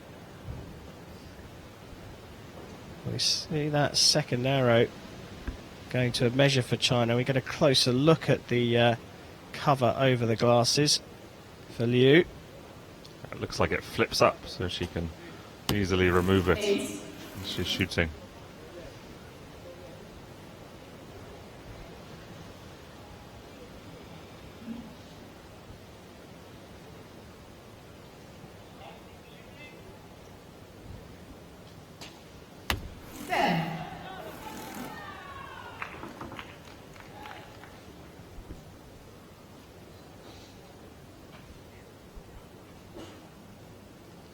A strong finish from China puts the pressure on Russia. And Zhang's been the best archer of this match so far. Shot 3 8s, a 9 or a 10. We'll find out after this end, and a 10.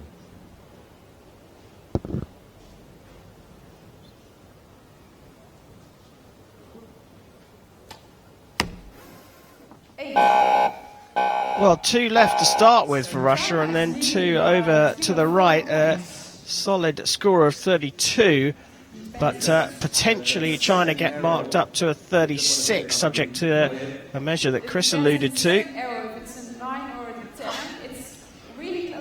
It was almost in exactly the place, or it is almost in exactly the same place as the arrow in the last end that didn't get marked up.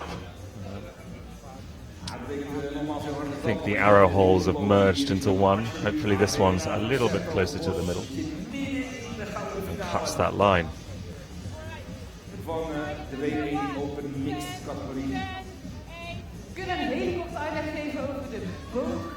Oh, I heard the target judge calling 2 10s there. I think that may well get marked up. Confirmation of the 4-8 for the Russian called. And we wait for that asterisk to be removed, and it has been confirmed as a 10 for China. So after 3 of 4 ends, China are leading by 4. And once again, it's all about improving as the match goes on. They started with a 29, then shot a 34, then a 36, and they're really finding themselves in this match. The groove.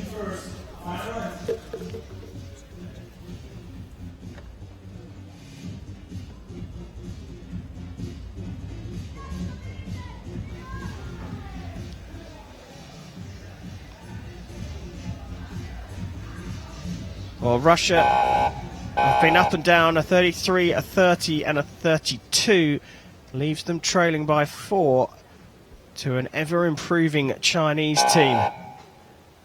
Russia, for the first time in this match, will shoot first. And it's the final end of the regulation ends here in the W1 mixed team gold medal match. 10. It's not a bad start.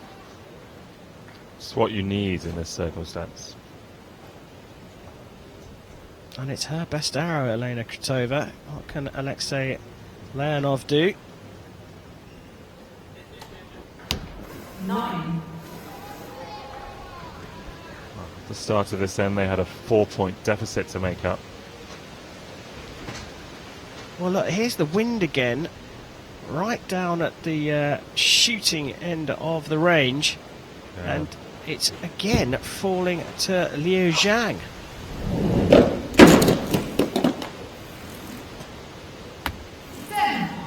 Well, she's handled it a lot better than she did last time around, right at the beginning of the match. And maybe she just needed to settle down. Maybe she's not finding this wind a problem. And it was more nerves that caused her to deviate at the start. Well, it's a high-class start to this fourth and final end here. 19 from Russia out of a maximum 20, but China got the maximum.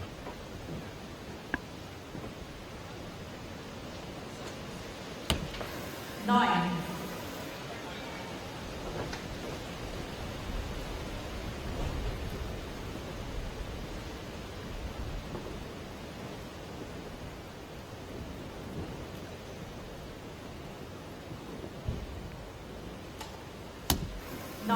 Well, a great finish from Russia. 37 out of a possible 40, but the door is wide open for China. 14 points from 2 arrows required.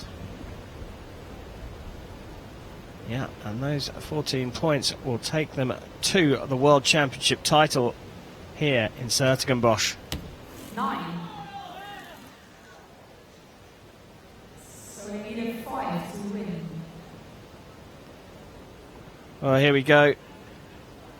The man of the moment.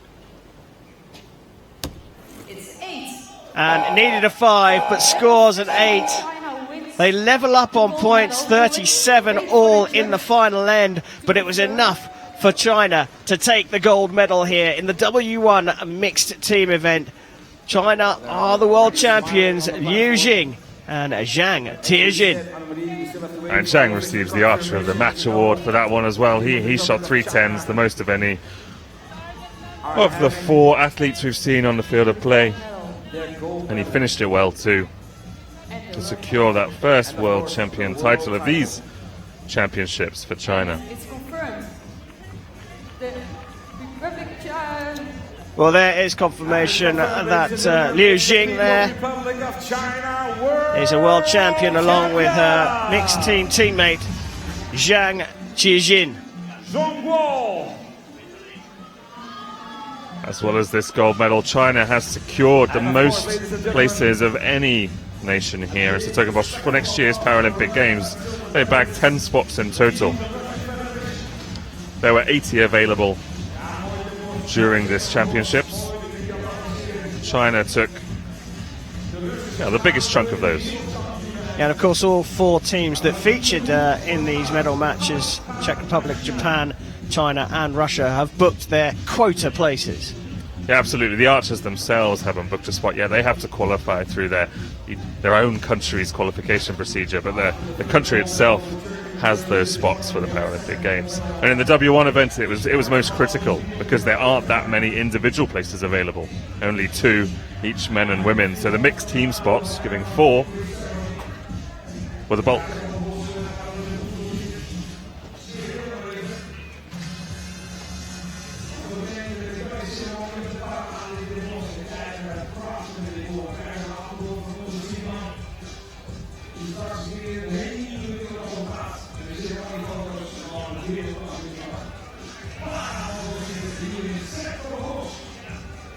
Well, coming up very soon, it's the W1 Women's Bronze and Gold medal match here in the beautiful city of s-Hertogenbosch.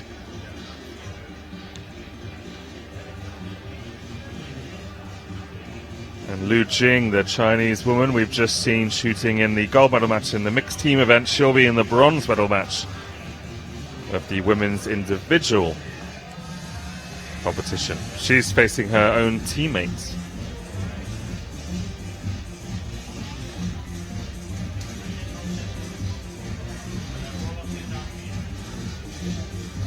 A lot of support from the Chinese crowd here.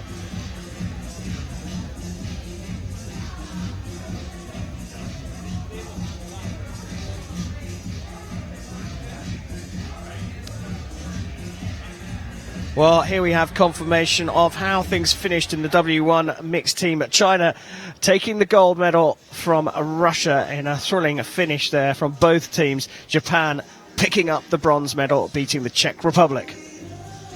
Yeah, and China winning that event. We spoke about the Paralympic qualification. China winning actually bagged themselves an additional place in the women's event for the Paralympics.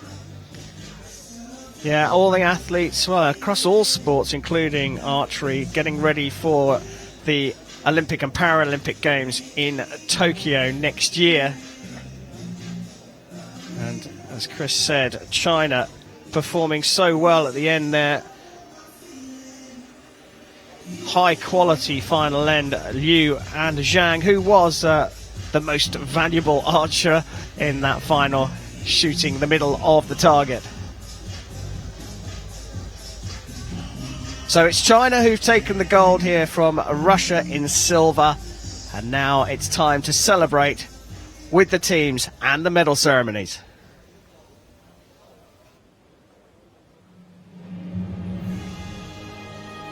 Ladies and gentlemen, the victory ceremony for the W1 Open Mixed Team. Dames en heren, de medailleceremonie voor de categorie W1 Open Mixed Teams.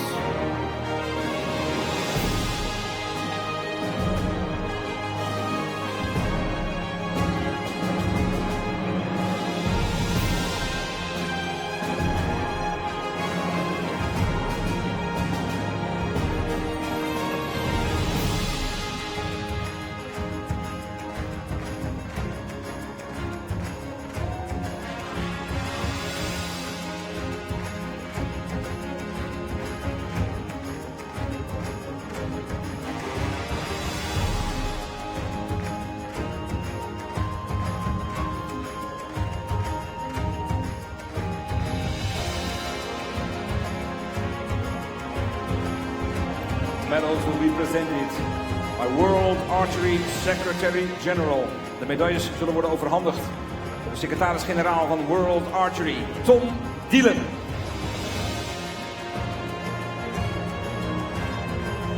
And the gifts will be presented by the mayor of s-Hertogenbosch. De cadeaus zullen worden overhandigd door de burgemeester van de gemeente s-Hertogenbosch, Jacques Mikkers.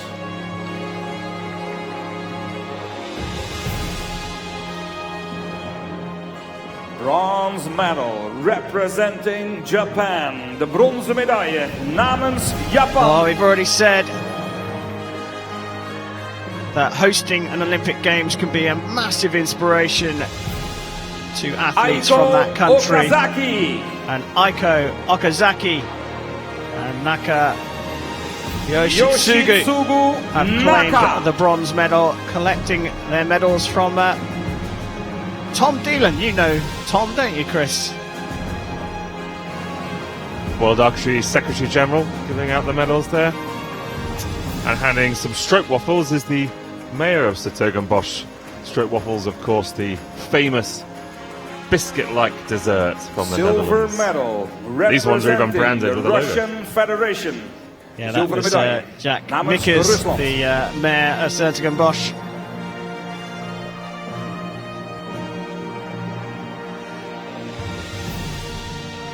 Couldn't quite do it in the end, Russia. But they've got the silver medal here in the Netherlands. Elena Krutova. Alexei They got a silver medal at the last World Championships, gets a second one here in 2019, along with teammate Alexei Leonov.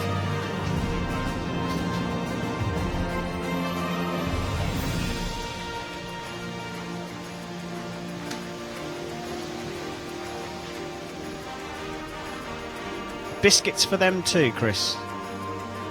Biscuits for everybody. Gold medal and world champions representing China. Gouden medaille en wereldkampioen. Well, they were brilliant, namens and that China. man on the right was the best archer of the day today in that mixed team competition.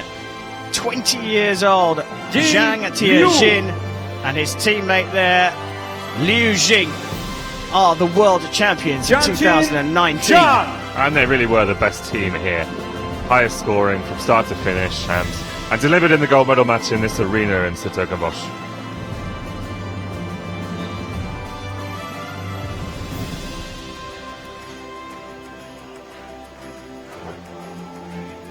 And there we have it, confirmation. Liu Jing Ladies and and gentlemen, Zhang for those who Tiejin are able, are the please rise for the 2019 national anthem world of China. champions. Dames en heren, And it's indien time dat u in staat for their bent, gaat national u alsjeblieft anthem. staan voor het nationale volkslied van China.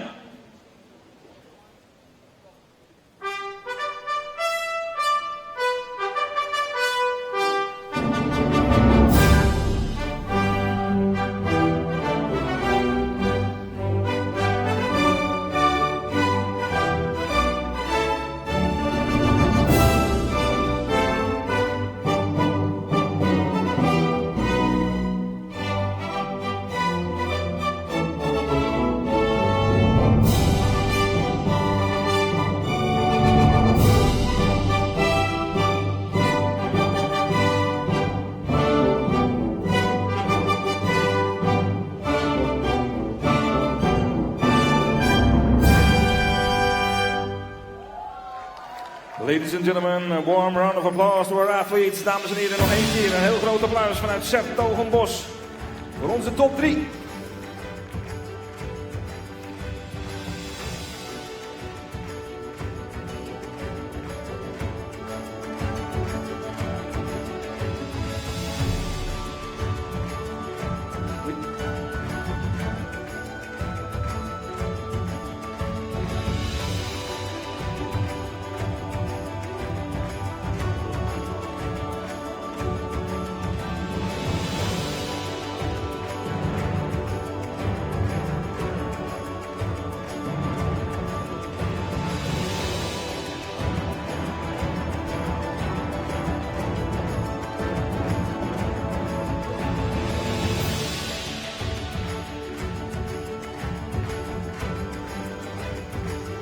Well, so there we have it. China taking gold in the W1 mixed teams here at the 2019 World Championships. Russia in silver, with Japan in the bronze medal position. A lot of emotion seen during that ceremony. Tears in the crowd and a hearty voice on Zhang Tiejin as well. Proud world champion that he is now, along with Liu Jing, as Archie high-fives them all as they come off the range here in the Netherlands. Well, these World Championship titles, they really mean a lot. And what's more, for China, 2 years ago the World Championships were held in Beijing at actually one of their Paralympic training centres. So it's been 4 years since the Chinese team has travelled abroad to contest such important medals.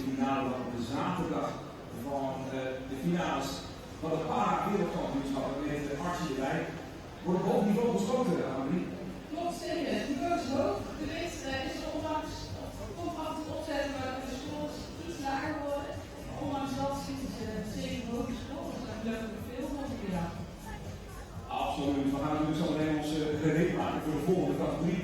En de volgende categorie. B1 open dames. Dan beginnen we met brons en vervolgens. Well, coming up now, it's the W1 women's individual bronze medal here on the 50-metre range, and that view gives you a good idea of what the archers are looking at down at the end of this 50-metre range. So we've got a brilliant lineup for the bronze medal match. It's an all-Chinese affair. Liu Jing, the 36-year-old, goes up against Chen Min Yi, both of China. Liu lost out to Krutova in the semi-finals. Chen to Kim of Korea in a really tight semi-final contest. Ladies and gentlemen, please welcome the athletes to the field of play for the W1 Women Open Bronze Medal Match. So it's time for bronze here in s-Hertogenbosch. Let's welcome out Liu Jing and Chen Minyi, both from China.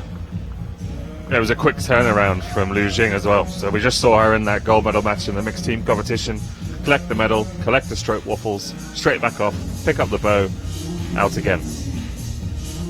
No time to eat those biscuits. Interestingly, these two had some very, very tight semi-finals. Liu first came through Victoria Livingston of Great Britain, 129 to 120 in the quarter-finals, before an all-square 130-130 semi-final against Krutova. Here she is, the 36-year-old.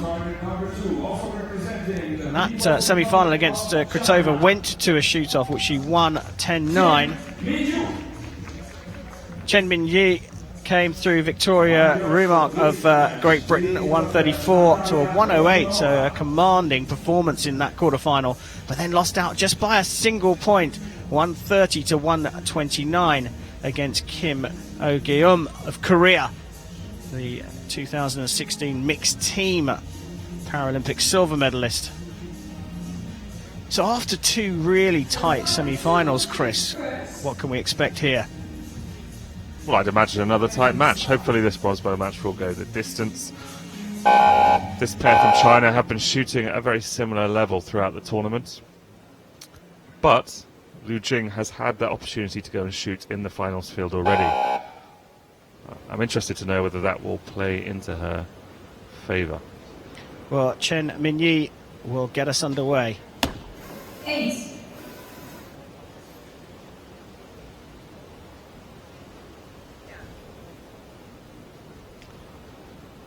So you'll notice the time is ticking down from 30 seconds rather than the normal 20 seconds that we have on the Hyundai Archery World Cup circuit and at the World Archery Championships next week. That's because the para athletes, they get an additional 10 seconds in case they need it, in case they don't have the same mobility as some of the able-bodied athletes, and they just need that little extra time to load their arrows, because the timing isn't about penalising athletes at all. It's just to keep the flow of the competition.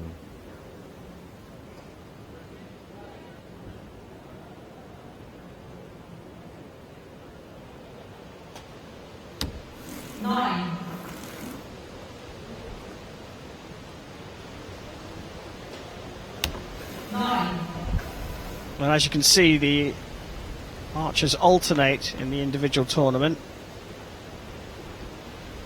And that's why they get the extra 10 seconds in the individual and not so much in the team or the mixed team, because it's really fast-paced. Well, just like that, the first end is over, and well, you were wondering whether Liu would have an advantage of having shot on the finals range already in this session, but it turns out it's Chen Minyi who's got the better start, leading by 2 points after the first end. And just a reminder, even though these archers are shooting compound bows, they don't have the same equipment rules as the compound open athletes. These compound bows are limited to 45 pounds only. Compound open athletes have up to 60 pounds, and these W1 athletes don't use peep sights or scopes. For those of us perhaps not so au fait, what does that poundage actually mean? What does it actually? What's the result of having a higher poundage for the open athletes? So a compound bow doesn't draw in the same way that you might expect a standard bow, a wooden bow, a recurve bow to do. The cam system and the pulleys actually make the initial draw quite difficult, and then it lets off to a less weight when you get back to the holding. So, for example, if that peak weight at the start is 45 pounds, you might only be feeling for 15 pounds when you get back to the face. Of course, the higher poundage The more force will go into the arrow, the quicker it will fly.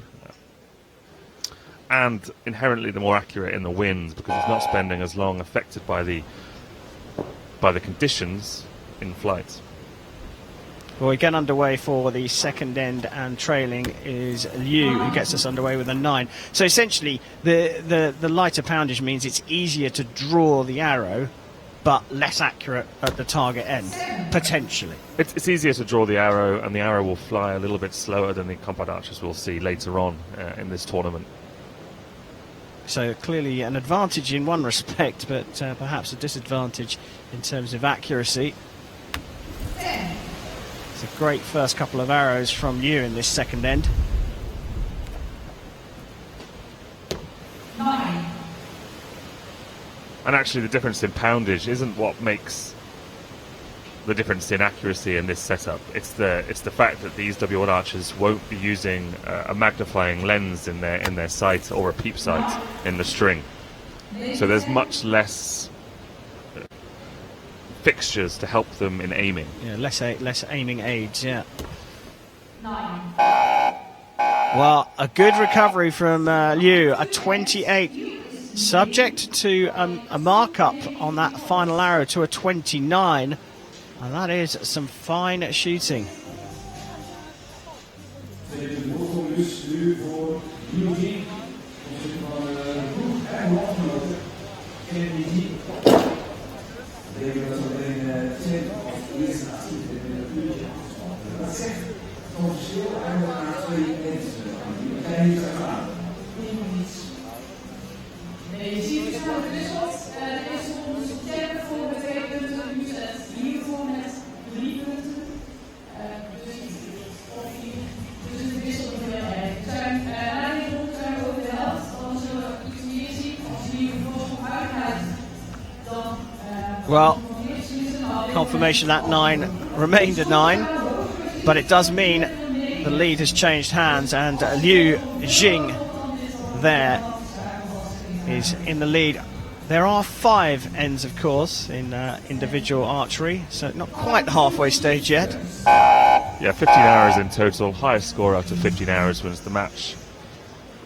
15 tens is the maximum you can do for 150 points. Well, Chen Minyi, now trailing just by the 1 point, will lead us out for the third end, and that's a good first arrow.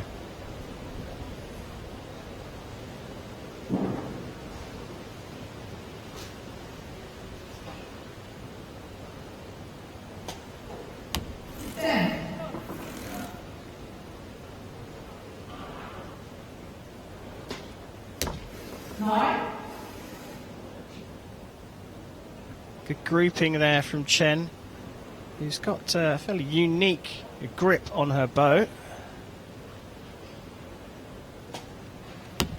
And I don't think it's anything too outrageous. I think it's just some kind of bandage that she's using as a sling to catch the bow as it falls. It's unusual, but nothing more.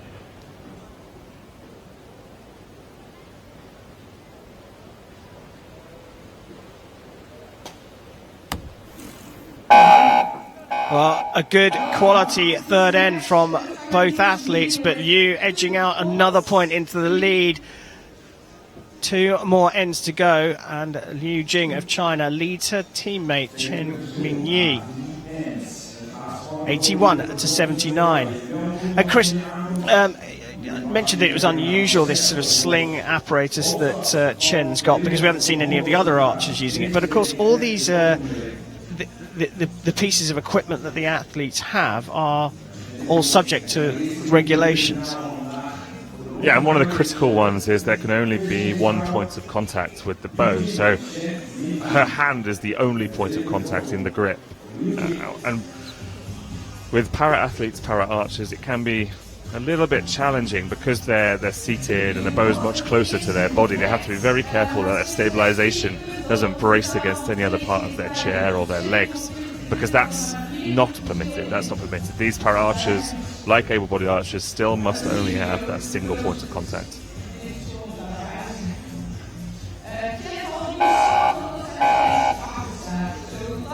Well, the arrows have been recovered from the previous end, and we start the fourth end here in this bronze medal match. Chen Minyi to get us underway.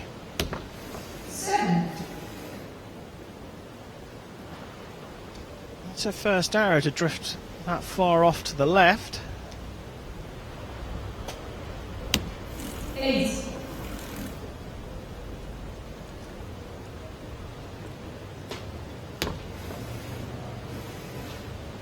10.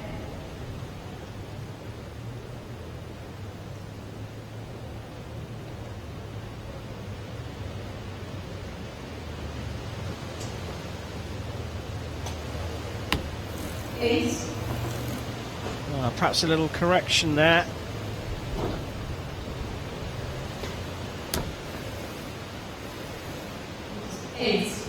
Chen Minyi's shot really is very, very fast for a combat athlete. She's up and away before we've cut to her with the cameras. 10. Good last arrow. And the last arrow from Liu Jing, when there was an opportunity for Chen to get back into the match, meant that Liu's actually extended the lead by another point in the fourth end. Yeah, she had an 8 to the left, an 8 to the right, and then a 10 down the middle. When she shoots, her front and her back hand stay very still, very stationary. They don't kind of move that much, and that's probably to do with her mobility. And that will likely mean that she has to be very careful about the torque she puts into the bow. A little movement on that moment of release to the left or right will send the arrows to the left and right on the target. She got it all right with that last shot into the middle. Yeah, and you mentioned it earlier on, we're talking about millimetres on the shooting line that affect the arrow, or even fractions of a millimetre on the shooting line that affect the arrow by centimetres at the other end. Yeah, I mean, those 8s in the target, the difference in position at the point of execution on the archer's end will be about a millimetre. And these coming from athletes with limited mobility, so all the more impressive. So the fifth and final end of the bronze medal match. Chen Minyi trailing by 3, needs to put the pressure on early.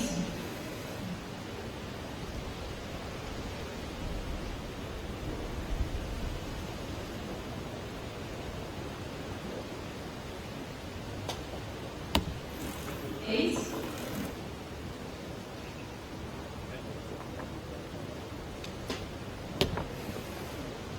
7, 8 marker.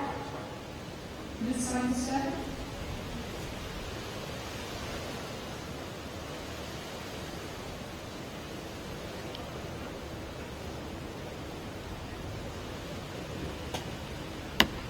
8.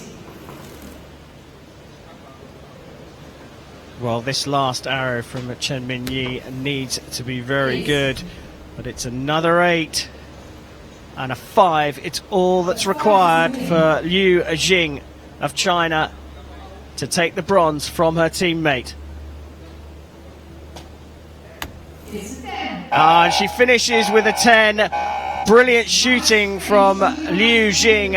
She's beaten her teammate Chen Minyi 133 to 127, and she's taken the bronze medal here at the 2019 World Archery Para Championships in the women's W1 individual.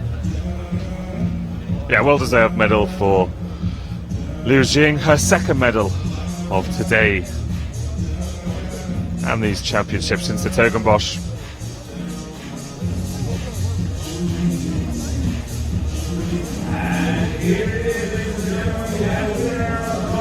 Well, there is confirmation that Liu Jing of China is the bronze medalist at the 2019 World Championships here in the Netherlands.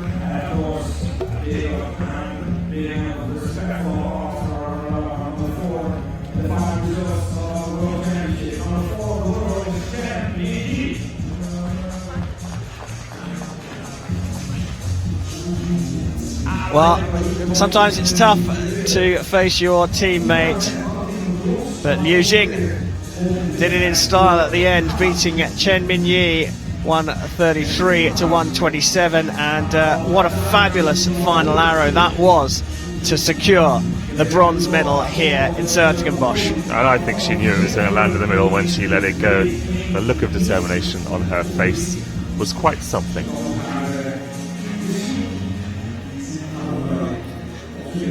Well, a beautiful backdrop here in s-Hertogenbosch, St. Jan's Cathedral. Talking of cathedrals in the Netherlands, did you know down the road in Utrecht there's a cathedral where the spire and the body of the church are not connected?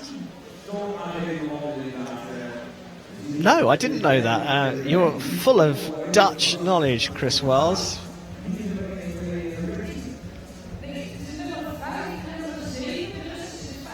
Coming up now, though, it's the gold medal match in the women's W1 individual on our 50-metre range in the shadow of St. Jan's Cathedral.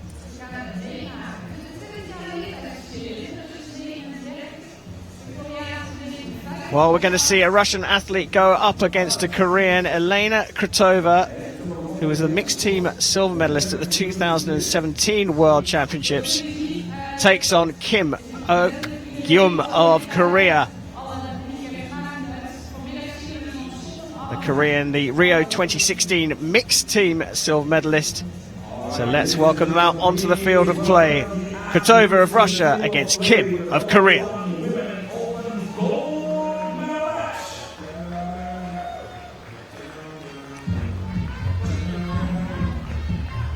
Well, there is Elena Krutova.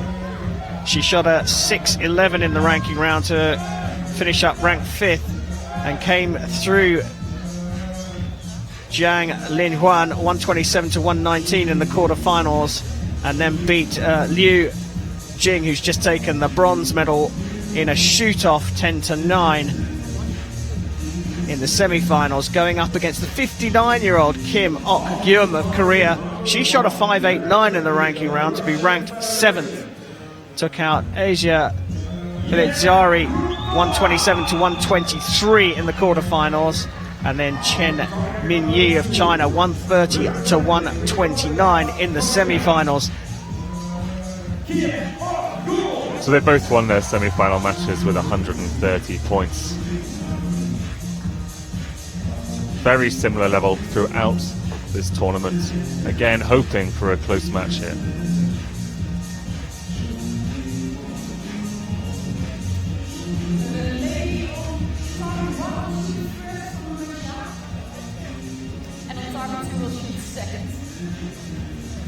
And our line judge for this match is Alison Hageman.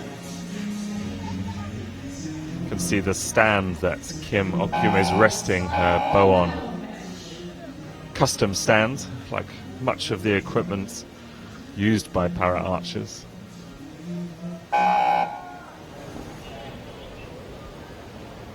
So world number 3, 39-year-old Elena Krutova to get the gold medal match underway for Russia. 7.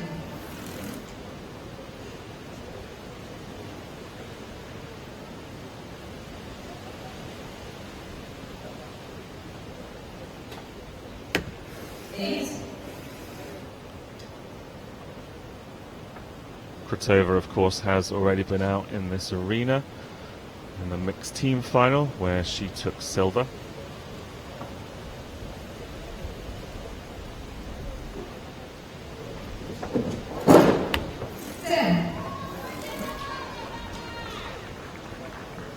Well, she used that first 7 as a sighter.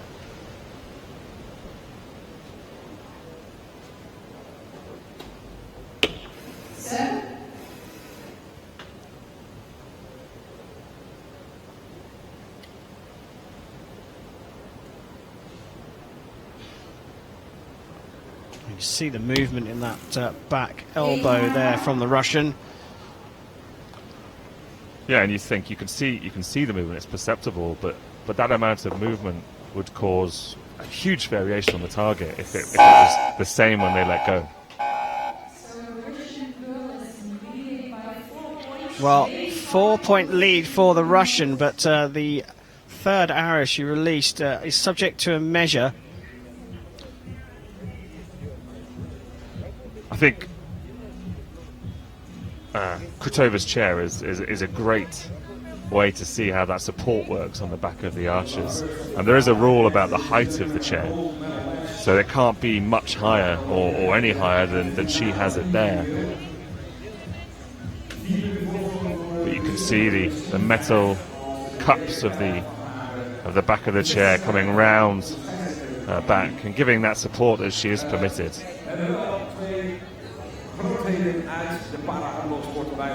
You say that it's a sort of individually a bespoke equipment. Literally, these archers are having equipment absolutely tailor-made to them.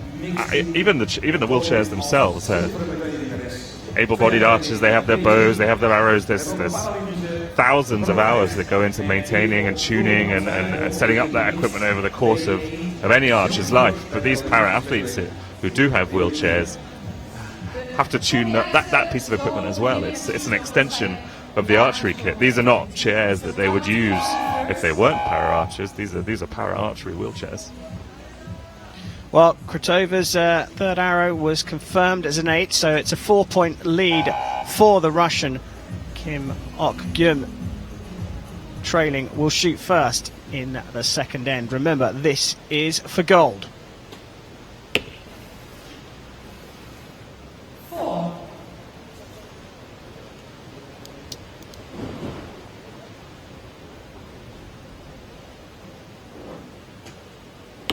7.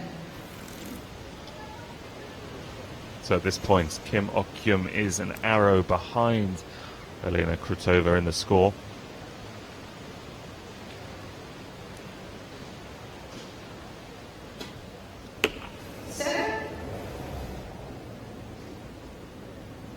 Another good shot of Elena Krutova. And that elbow at the back just moving. She's waiting for that to settle down. She's 39.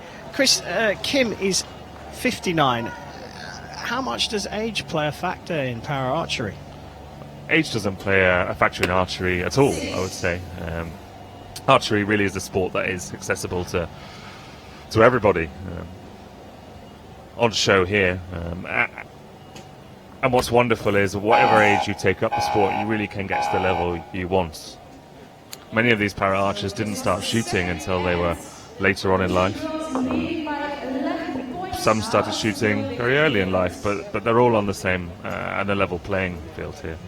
One of the reasons that so many para archers take up the sport later in life is that archery is often used as a rehabilitation mechanism after an accident or after an injury.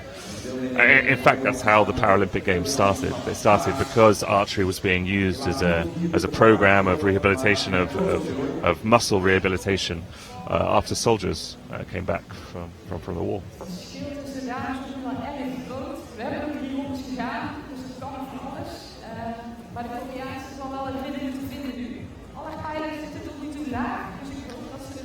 Yeah, it's a great thing about sport and Paralympic sport. Born out of Great Britain, Stoke Mandeville, in fact, where sport was used to rehabilitate people with injuries. But now the level is so high with these athletes. You see some para archers competing in the Olympic Games as well. Yeah, at Rio 2016, Zara Amati shot in both the Paralympic Games and the Olympic Games. And I'm sure she'll be trying to do the same thing again in Tokyo. Well, Kim trailing by a fairly big margin here against Krutova. At this stage, Chris, can you see, well, can an athlete realistically get back in without the other athlete having a big error herself? Krutova's shooting better than Kim, but she isn't shooting perfectly. But I think the jump in Kim's score would have to be dramatic to claw her way back into this gold medal match. 9. You don't go from shooting 5s and 6s to consistently 10s in the blink of an eye. 6.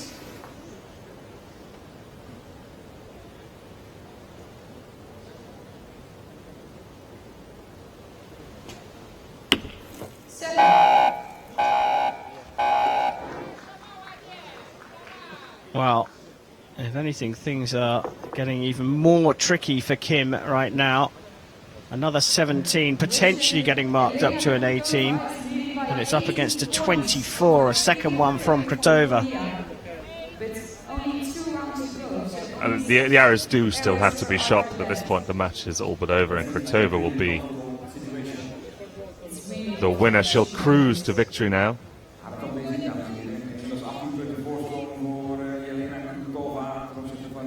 All right, maybe that was 3 6s called by the target judge.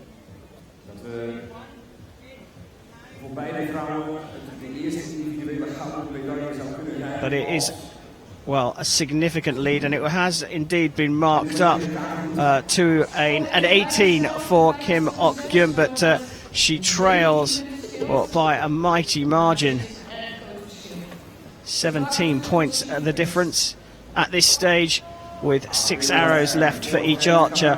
And I think you're right, Chris. Krotova is, well, she's certainly in the box seat. She's certainly in a commanding position, but one bad arrow can make a big difference.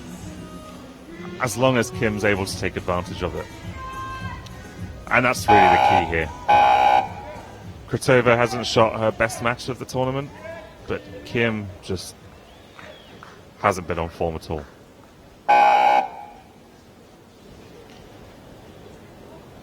Well, can the 59-year-old better herself in this fourth end? That is a much better shot. Maybe you do go from shooting 6 to 10s.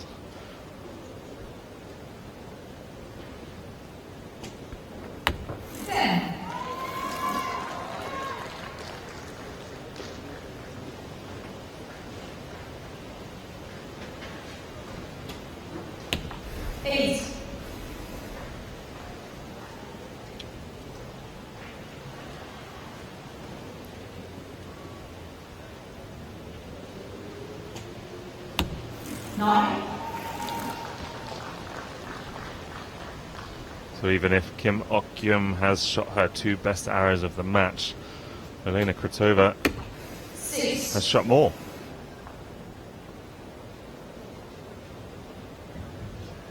Well, an opportunity to extend the lead more here. She does it by as much as she possibly could. A 24 from Kim was the best she's had in 3 ends, but a 29 out of 30 for Elena Krotova, and she's just getting better and better. A 22-point advantage means Elena Krotova can win this match with her first arrow of the last end. Yeah, well, both archers have certainly improved in that fourth end. Kim going up from an 18 to a 24 here in red, but well, Krotova scoring a 29 out of a possible 30.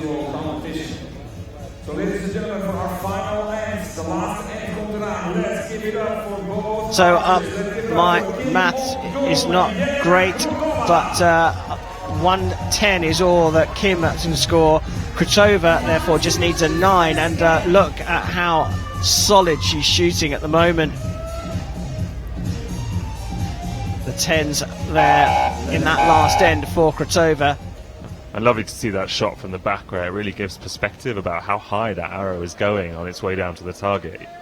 The close-ups on the archer and the face don't really give the full perspective of how much it moves. Yeah, well, now it's a 7 that's all that's required for Krotova here to put this one out of reach.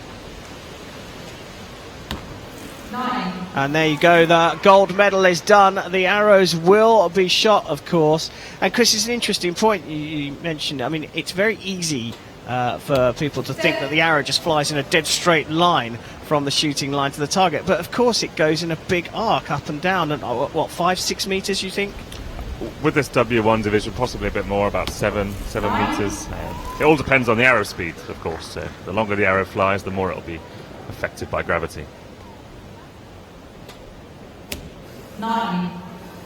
Well, a good finish from Kim, but it was too little, too late.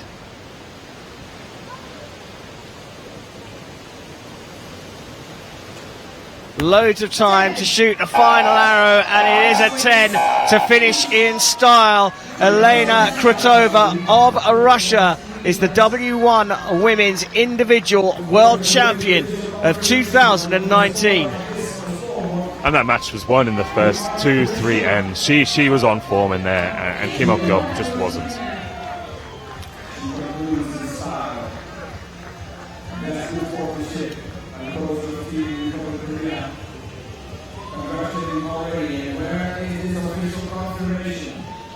Well, the measure has been done for the final confirmation, and there it is. Elena Krutova of Russia is the women's W1 individual champion here in s-Hertogenbosch. She is a world champion.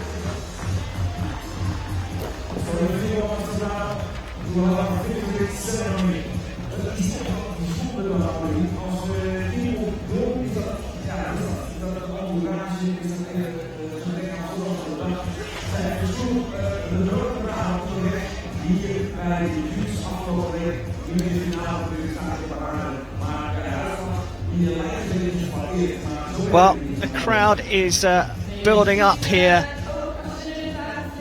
just outside St. Jan's Cathedral. They're right in the heart of the city here. There's a great atmosphere. The music festival going on at the same time as these World Championships.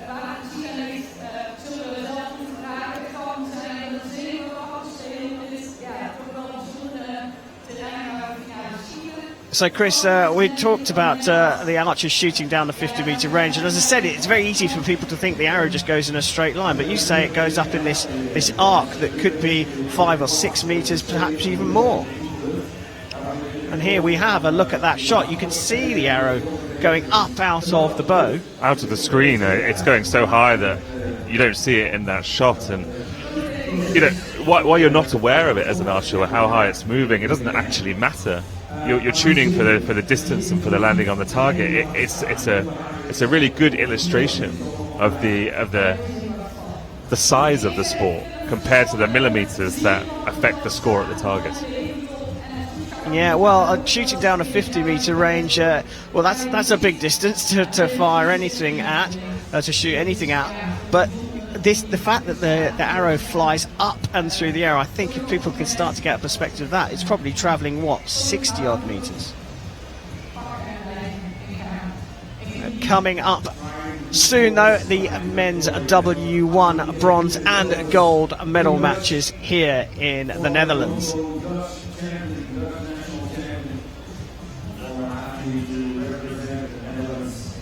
Before that, though, it's time to welcome the W1 women's athletes back out onto the field of play here in s-Hertogenbosch for the medal ceremonies.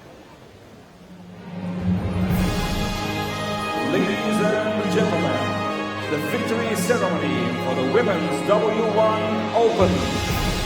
Dames en heren, hier is de medailleceremonie voor de categorie dames W1 Open.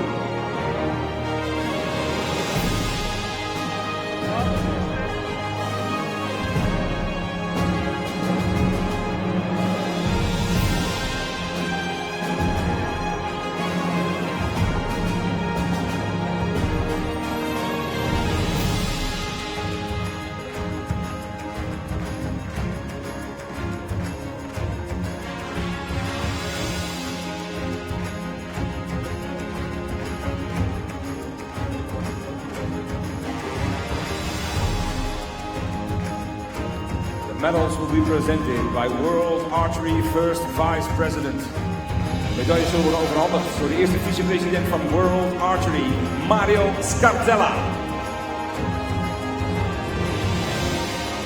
And the gifts will be presented by the local organizing committee CEO. En de cadeaus worden overhandigd door onze toernooidirecteur, directeur van Team TOC, organisator van het wereldkampioenschap handboogschieten, Erik Kersten.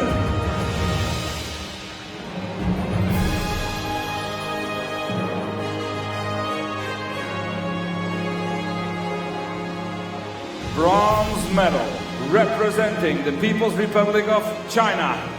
De bronzen medaille namens China, Liu Jing.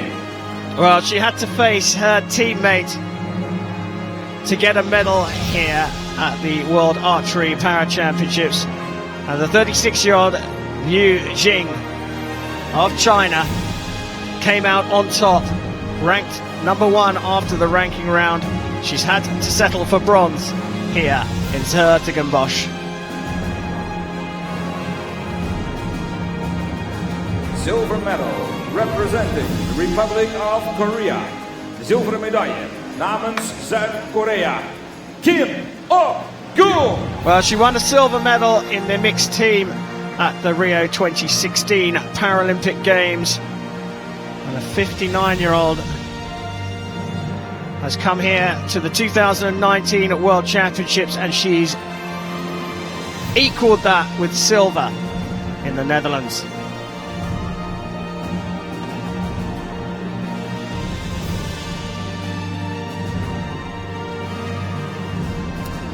Gold medal and world champion representing the Russian Federation. Gouden medaille, wereldkampioen namens Rusland, Jelena Well, she Krutova. did it in the first 3 ends. A silver medal in the mixed team at the 2017 World Championships in Beijing. And she's gone one better here. Jelena Krutova, the 39-year-old Russian, is the 2019 W1 Women's World Champion. Ladies and gentlemen, for those who are able, please rise for the national anthem of the Russian Federation. Dames en heren, indien u dat u in staat bent, gaat u alsjeblieft staan voor het It's time nationale for volkslied Krutova van to Rusland. hear her national anthem along with the rest of us.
Ladies and gentlemen, give a warm round of applause to our athletes. Dames en heren, nog één keer een hartelijk applaus van s-Hertogenbosch voor onze atleten.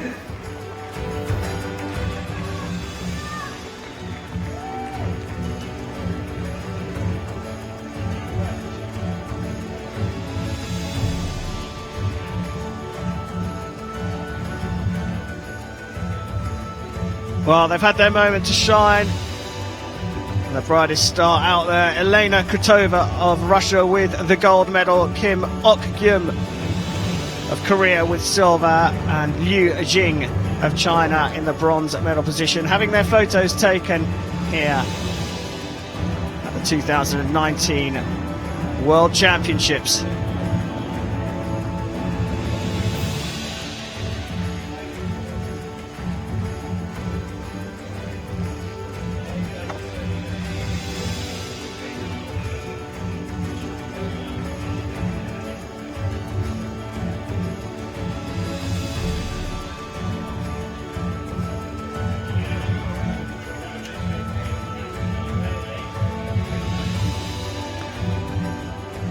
And here they go, ladies and gentlemen.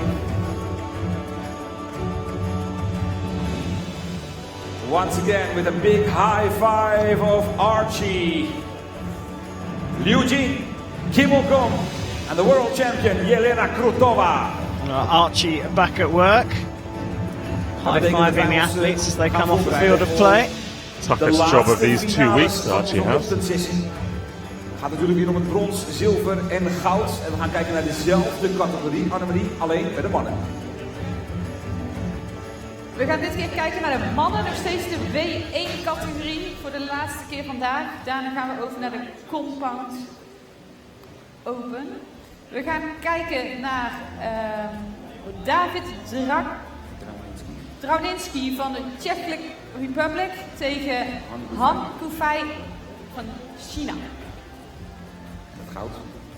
Well, coming up now, it's the men's W1 individual bronze medal match here at the World Archery Para Championships of 2019. Die we zojuist ook gezien hebben bij de teamrondes. We're going to see another appearance from David Drauninski of the Czech Republic.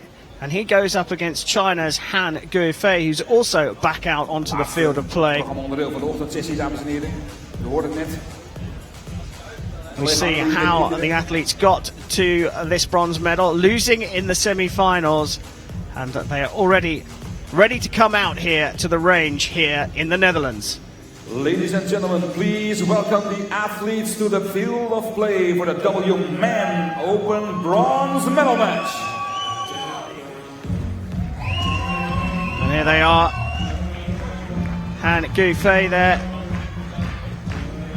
beats teammate Zhang 141 to 135 in the quarterfinals before losing to another teammate Li in the semi-finals. He's on target 2.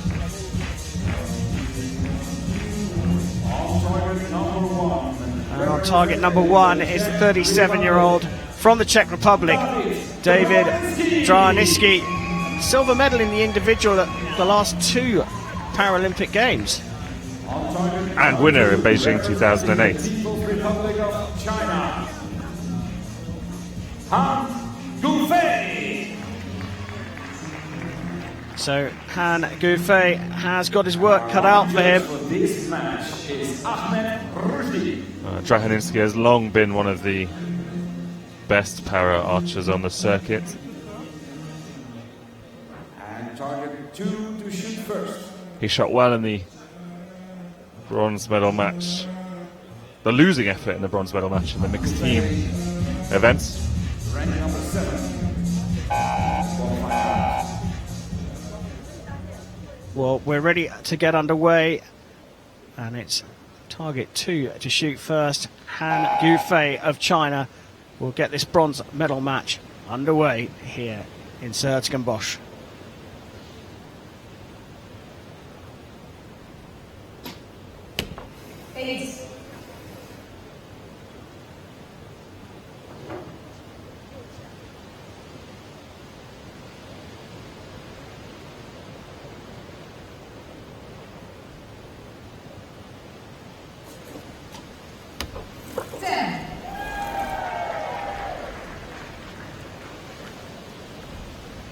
Great start from the athlete from the Czech Republic. He shot a lot of 10s in that bronze medal match in the mixed team. He's picked up right where he left off. 9.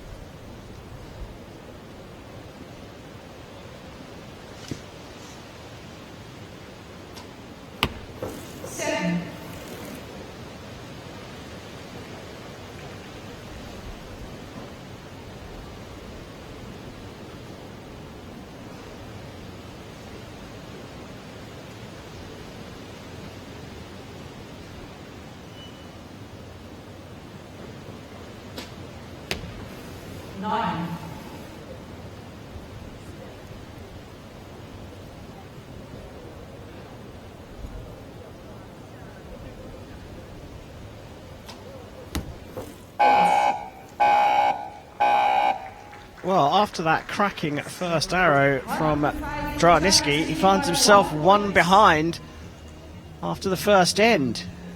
After the first end. Yes, exactly.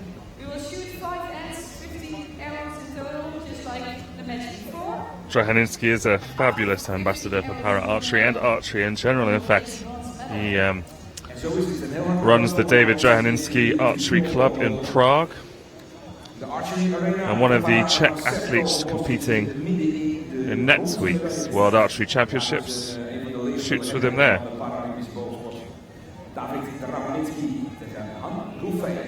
Han Roefeer leidt met 1 punt. Dat betekent dat Drawnitsky moet beginnen met schieten voor de tweede end, oftewel de tweede serie van 3 pijlen.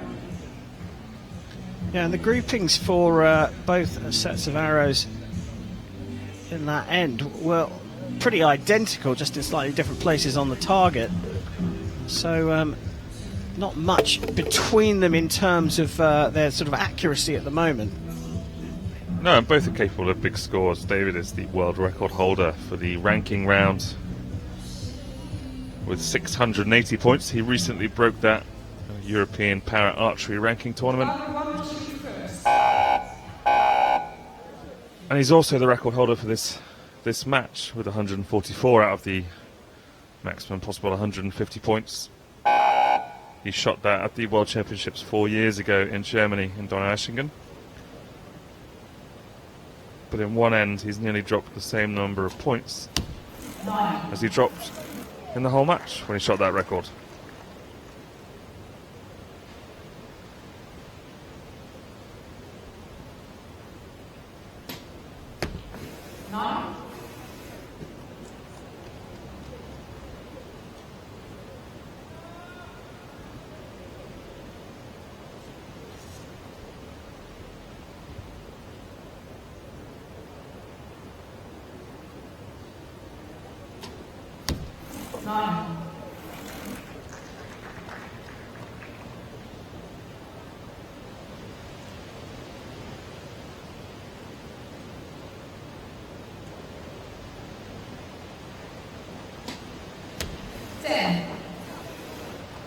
Drahaninski trailing Han Guifei here, and it's not getting better.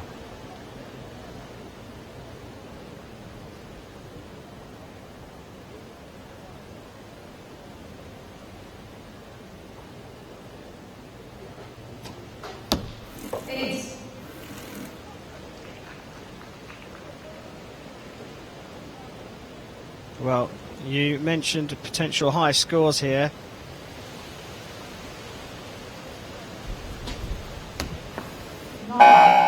And a 28 out of a possible 30 for Han Guifei has put him 3 points ahead after 2 ends. Yeah, I'd be interested to know what the athletes have to say about this arena. The conditions, while a bit gusty, they're not that bad. You know, the wind's not that strong. So I'd expect higher scores here from everybody. Well, those trees are blowing around quite a bit, but I suppose the range itself is protected because we're in this square and we've got the stands on both sides, and the ends of the range are blocked off as well. Yeah, I mean, the trees at the top are blowing a lot, but if you look at the plants in the arena itself, they're quite still. Well, we see the windsock there on the left-hand side. It's actually blowing slightly towards us, the sort of yellow, red, blue and black sock. It is fluttering around, but at the moment fairly consistently. And as we've said before, the archers don't mind a little bit of wind as long as it's blowing in the same direction consistently. Yeah, and absolutely. And when it's blowing towards you, you haven't got that left-right deviation on your body that you might have in another direction. So it's easier to deal with. It's definitely easier to deal with.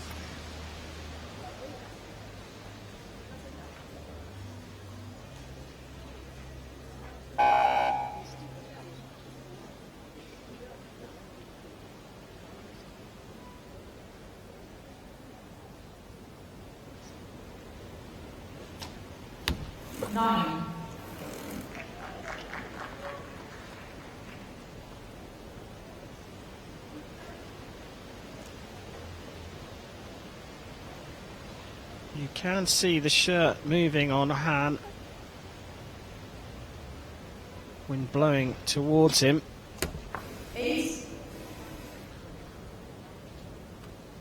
Perhaps it is worse on that stage than we think.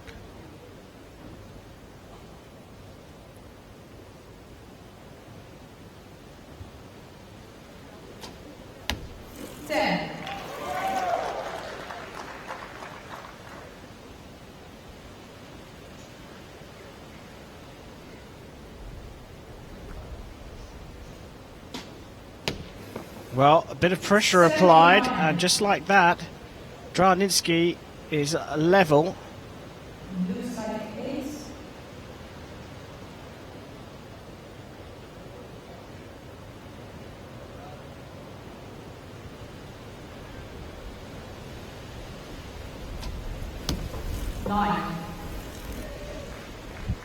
And it's a 28 out of 30 for Draninski. Matches hands second end. That's the kind of level we expect to see from the Czech athlete. That hand finishes with a 26 and a great 10 and holds that lead by a single point. After 3 hands, we have a 1 point lead for Hamdu Veli. In de voorsprong dus, je hoort het. So 2 9s sandwich this X right down the middle. Brilliant arrow there, that second one in that end for Draninski. Yeah, he looks strong. He looks consistent as you see him licking his finger and raising it to feel the wind. Yeah, so you mentioned that maybe the conditions are a little bit breezy at the shooting end. It does look a lot calmer down at the target end because we saw the windsock flying around. But you can see Draninski was rubbing his hands together because, I mean, it's not cold on its own, but with the wind blowing at you, it's a little chilly. It's one of those seeping colds, isn't it? Get you in the bones.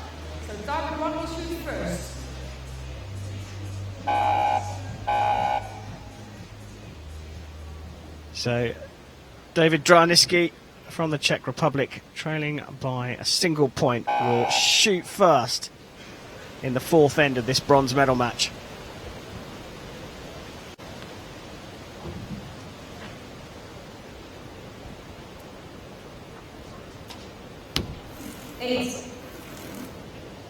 So David was paralyzed when he fell from a balcony. And considering the lack of control he has over some of his limbs, the solidity he has when he shoots is just astounding to me.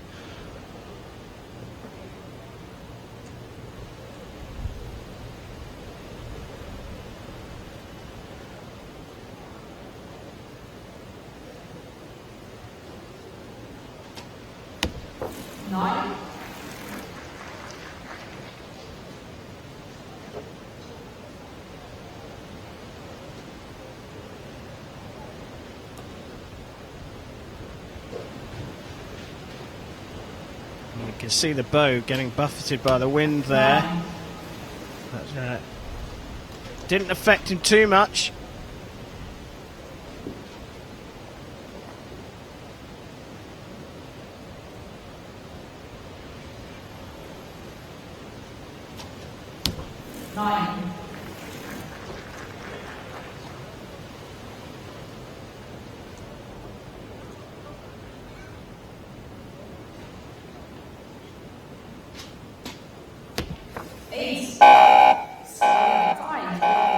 So dropping down into an 8 in the final arrow, and Han has handed back a level score with Draninski. They go into the final end all level, and it's come down to just 3 arrows each for the bronze medal here in s-Hertogenbosch. This is the tightest match we've seen so far in this arena. Great to see things close to the very last. Draninski, of course, has the experience. 3 individual medals at the Paralympic Games, including that win in 2008.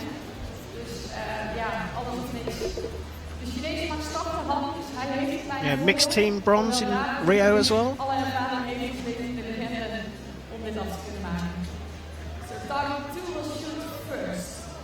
The obligatory K9 spectator at World Archery events.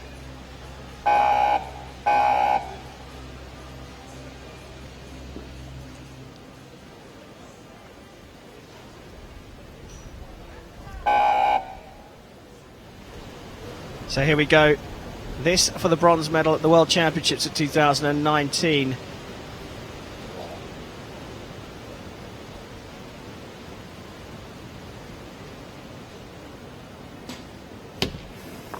And Gouffet holding on a little longer that time, just waiting for that wind to settle down.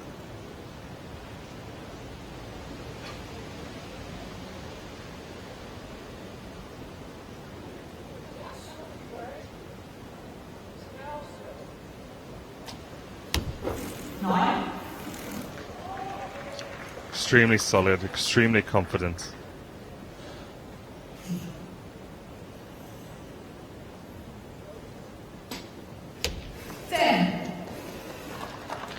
That's a good reply.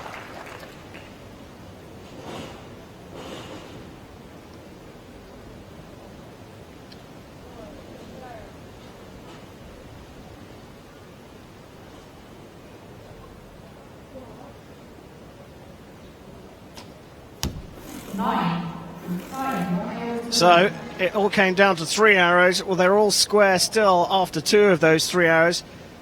So it's all about the final arrow in the bronze medal match. Han Gouffet to shoot first. A 7 there has left the door open here. Can David Draninsky get an 8?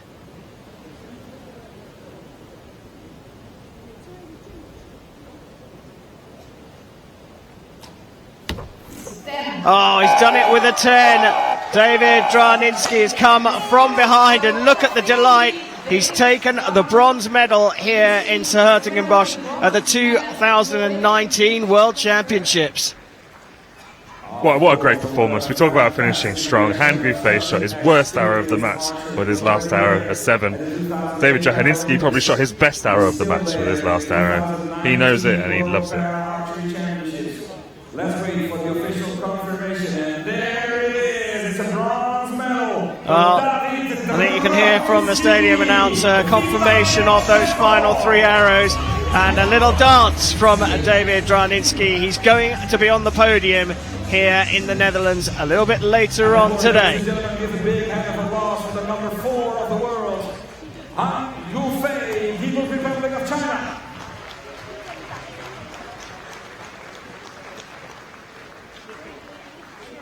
What an outcome, ladies and gentlemen. Would it be And there is the final confirmation. David Draninsky is the men's W1 individual bronze medalist here in s-Hertogenbosch.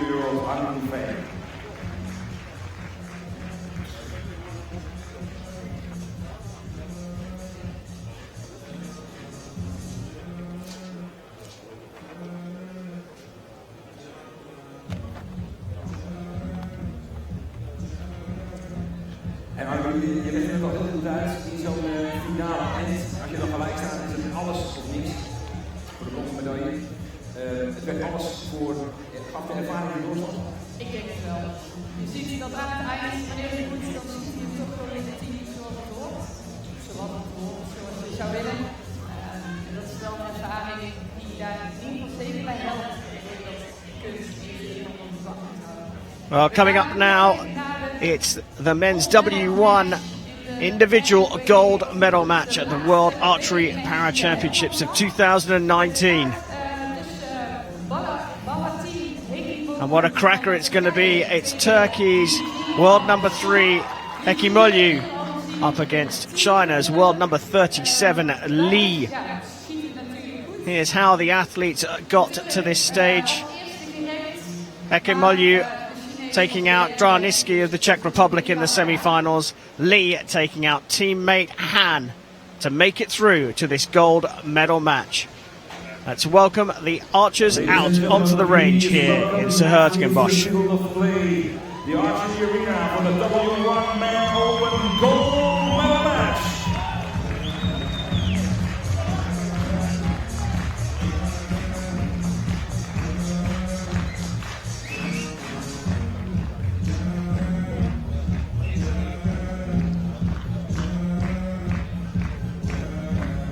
So shooting on target number 1, the 29-year-old Turkish athlete and world number 3 who shot a 670 in the ranking round to come through ranked first for the knockout stages. It's Bahattin Ekimolu. Representing the People's Republic of China. He goes up against The world number 37, the 25-year-old Li Ji of China, he shot a 6.55 in the ranking round to come out ranked third for the knockout stages, taking out Yegit Aydin of Turkey in the quarterfinals, but he faces perhaps a tougher prospect in another Turkish athlete, Hertogenbosch, in this gold medal match.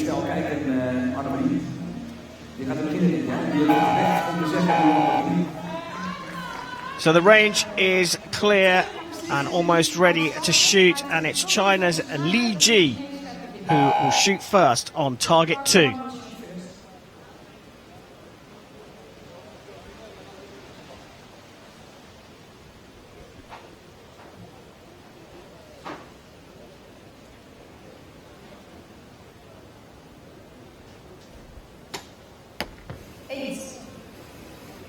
Solid sighter there from Li. He has a lot more strapping to his chair than Hertogenbosch.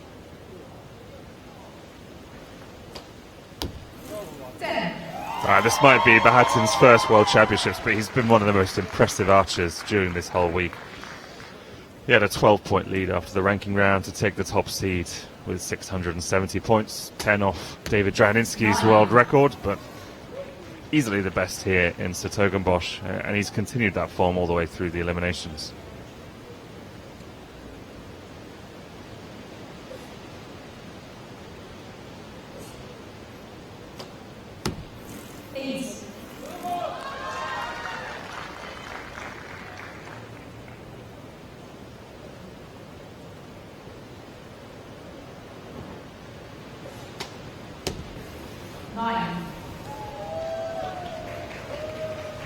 Well, chance for a 2-point lead here with a maximum 10 for Hertogenbosch. You can see his release is very much attached to his wrist with that strap, and that's what he's using to draw back the bow. Many of these W1 archers don't have full strength or full control of their hand or fingers. So while he's got enough to activate the release, pulling the bow back and putting that pressure on is done through the wrist. Zoals ik net zei, heeft Li Ji al in de finale gestaan, maar ook maar 10 stond natuurlijk in de finale. Hij won het goud bij de team, waar Li Ji het zilver pakte. Bijna zijn al een beetje wel. Well, a 10 was what was required to take a 2-point lead. A 10 is what Bahatin Hertogenbosch got. And 26 out of 30 is not a bad score, but 28, very good indeed. So welcome once again to all our archery friends from the Republic. Take a look back at all 6 arrows, Chris. Quite a spread. Yeah, but they're all pretty much middle. It's a good start for both of these athletes in this gold medal match. It's the best start we've seen from 2 athletes in the same match. But like I said, Bahatin has been the most impressive W1 archer, possibly the most impressive archer of this tournament so far. He's not letting us down with his last few arrows in s-Hertogenbosch.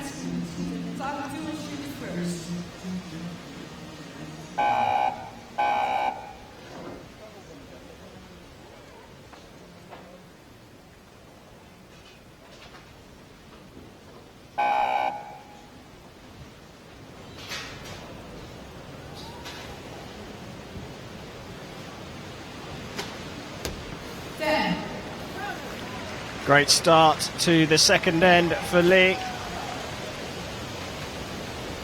Now that wind is really picking up.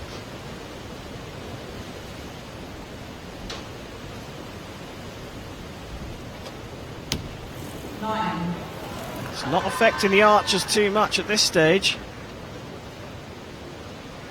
You can see all the debris that's fallen onto the shooting platform.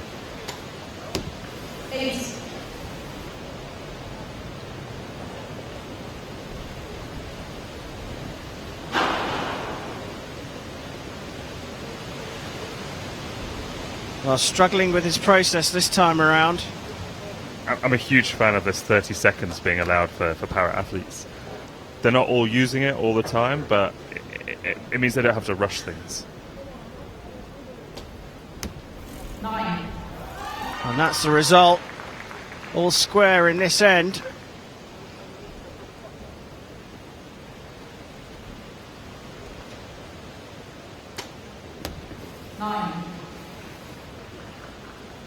So a 26 in the first end for Lee, a 27 in the second.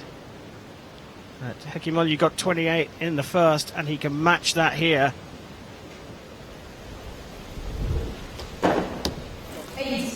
Pushes it into the 8, so actually gives away a point, but still leads by a single point at the conclusion of 2 ends. Yeah, you can see how that last arrow ended. It kind of kicked out to the side. Now that could be because of the shape of the foam and the target, or it could be that he torqued the riser of the bow as it let go and it just didn't quite straighten up over the 50 meters.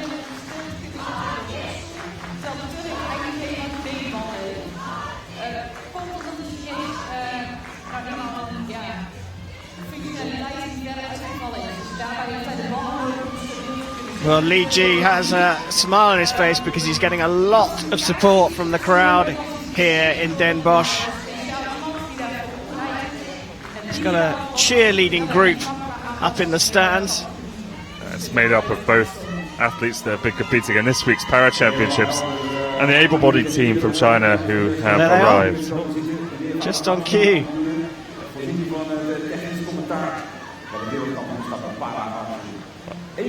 That's Bahattin's fan club. Yeah, that is Bahattin's fan club, but Lee Ji has got an equally a vocal group cheering him on as well.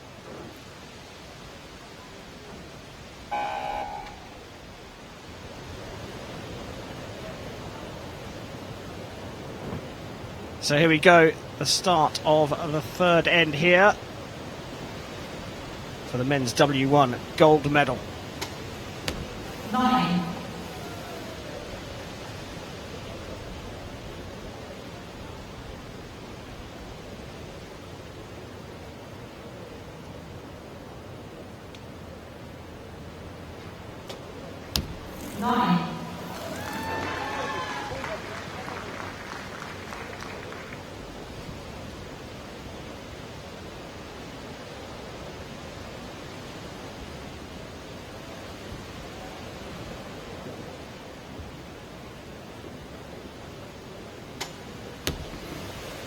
Well, that was a nice shot following the arrow down the 50-meter range.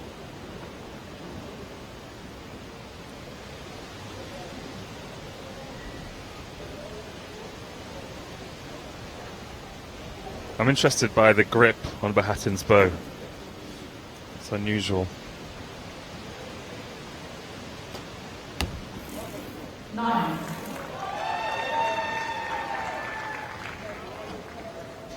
Oh, it's working for him. 10. Well, what a great finish to the end for Lee Ji. A 27 again for him.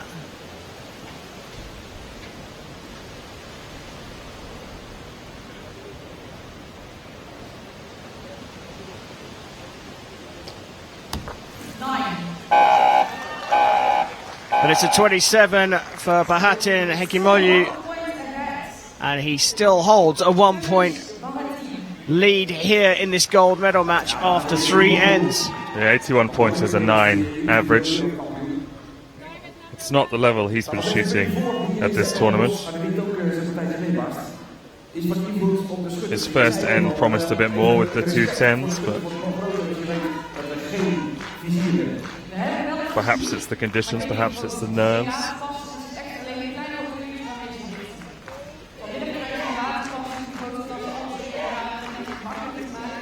A good view of the agents collecting the arrows. They bring those back down the range.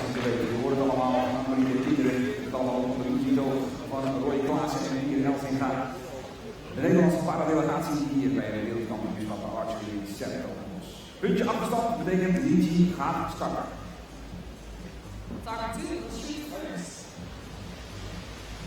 So start of the 4th end here in the Netherlands.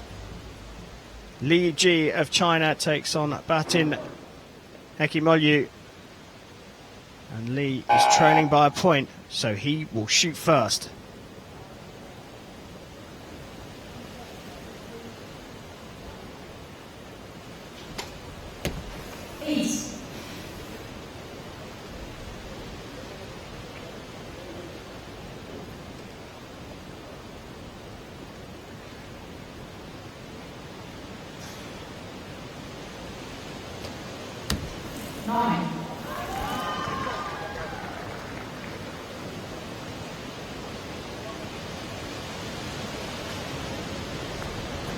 Good decision to wait while that blows.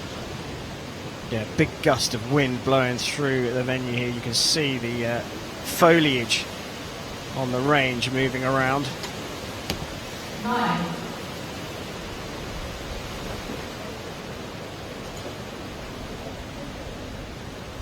The wind does look like it's changed direction. It's now blowing from the right as the archers look at the target. Whereas before it was coming straight at them. 9.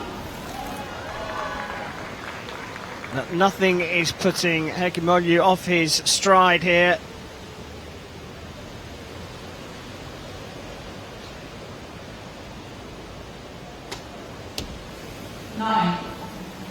That's not bad shooting from Lee either.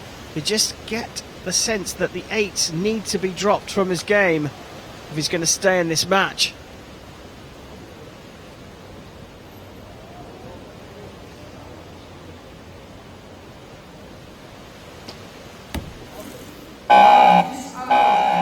Again, a 27 for the Turkish athlete, and he's opened up another point into the lead. He leads 108 to 106 going into the 5th and final end. Yeah, it's not his level, but it's enough. All he needs to do is beat Li Ji, and he's got that 2-point advantage with just 3 hours left to shoot.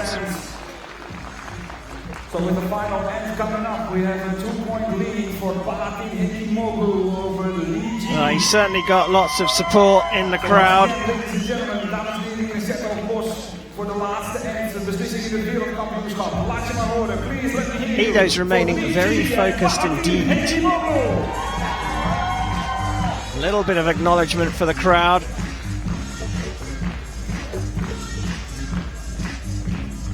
Well, number 3, Bahattin Hertogenbosch there in fine form. Chris, you're saying not necessarily up to his normal, very, very high standards. In the quarterfinals, he shot 143, and in the semi-finals, he shot 143.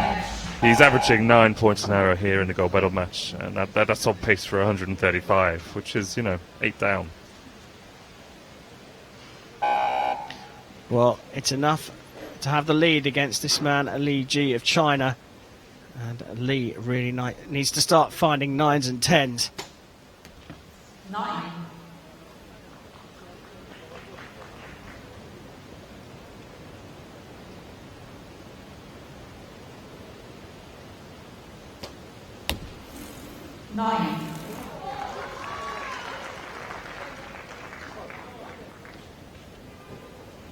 Deep breath from Li Ji.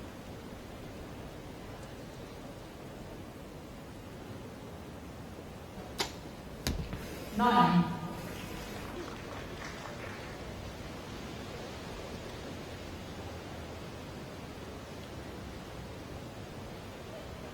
That grip that Bahattin's using is moving. It's not fixed to the bow. It's fixed to his hand. 9. It's an incredibly close grouping for him. It seems to be part of the process that slides up. But Li Ji with 1 arrow left in this gold medal match. That looks like it's on the 9-10 line. It's marked as a 9. So you see it's now marked as a 9 asterisk. But a 9 will be enough for Hertogenbosch.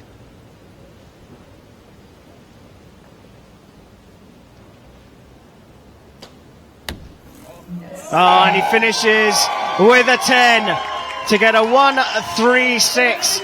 Not up to the standards we've seen from him throughout the tournament here in s-Hertogenbosch, but enough to take the gold medal. Bahattin Hertogenbosch, you are the world champion. Yeah, what a fantastic start to this Archer's international resume. First World Championship, first top seed, first gold medal. Very impressive archer. He, like everyone else that we've seen so far in this arena, hasn't quite shot to the level we could have expected. But he finished well. He finished with a 10 and a gold medal. Well, the crowd have got even louder if that's possible, because Bahattin Hertogenbosch is the 2019 men's W1 individual gold medalist here at the World Championships.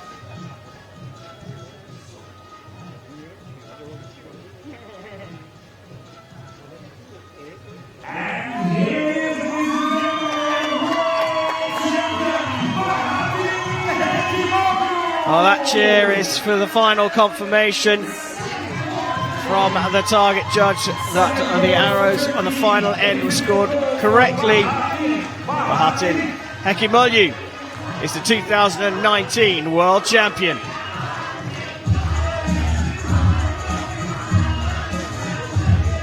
And of course, the big hand for love, ladies and gentlemen, for our runner-up and silver medalist, Lee Ji.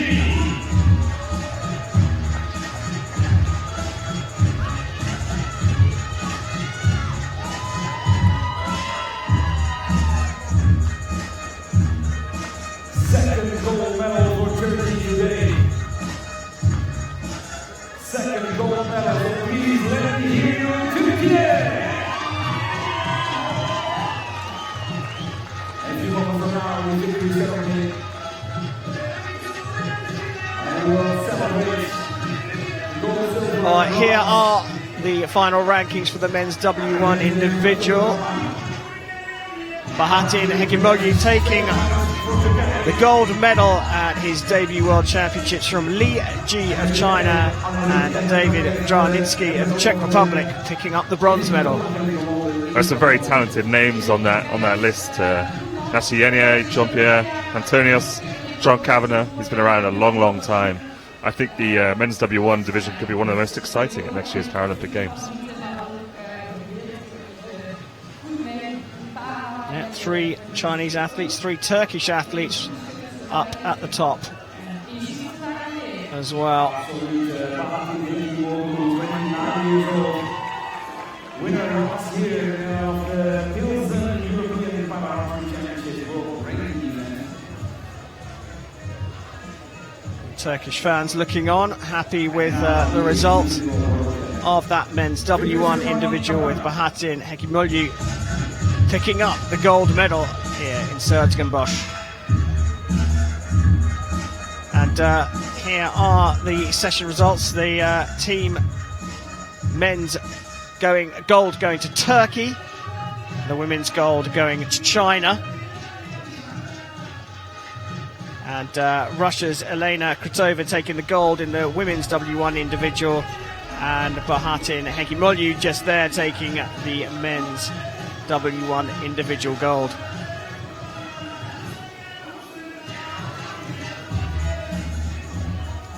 It's time to welcome the men's W1 athletes back onto the field of play for the medal ceremony. Ladies and gentlemen, the victory ceremony for the men W Open.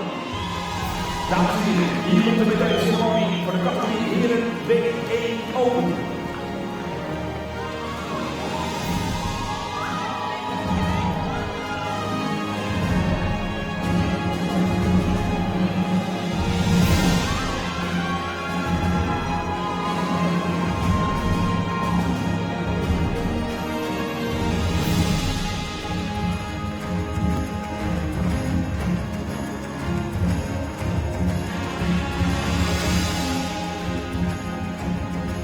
Medals will be presented by World Archery Secretary General. Medailles zullen worden opgehandigd door de secretaris-generaal van World Archery, Tom Dillon.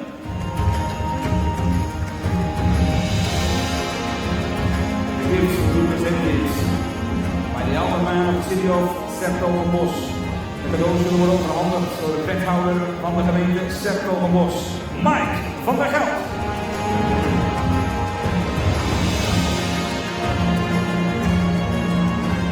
Bronze medal representing the Czech Republic. Bronzen medaille namens Tsjechië. Well, he was an Olympic champion in 2008, picked up a silver medal at the Paralympic Games in 2012 and 2016.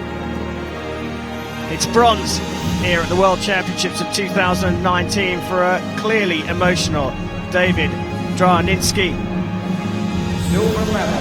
Tom Dillon presenting the medals along with Mike van der Geld, s-Hertogenbosch alderman. Li Ji.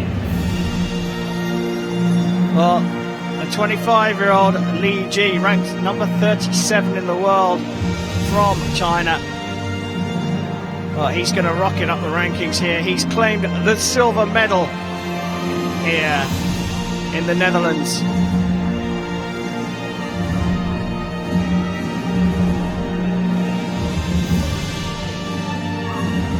Gold medal and world champion representing Turkey.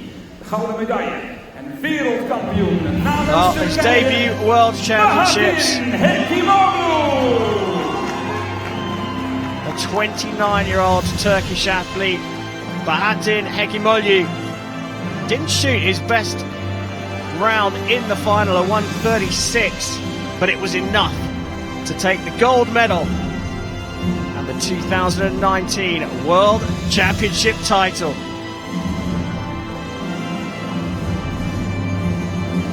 Ladies and gentlemen, for those who are able, please rise for the national So anthem now it's time of Turkey. for the national Dames en heren, anthem jullie dat u of staat. Turkey. Gaat u alsjeblieft staan voor het nationale volkslied van Turkije.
Ladies and gentlemen, please give a warm round of applause to our athletes. Dames en heren, nog een keer een s-Hertogenbosch applaus voor onze top 3 atleten.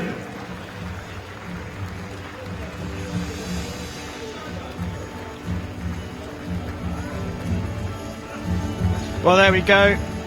The men's W1 individual medalist, Hekimoglu from Turkey taking gold, Lee of China with silver, and Dranitsky of the Czech Republic with the bronze medal. Well, that's it from this session. Coming up a little bit later on today, 1 p.m. local time, it's the medal matches in the open compound team and individual. So thanks very much for joining us for the W1 events here in s-Hertogenbosch. Do come back later on today for the Open tournament.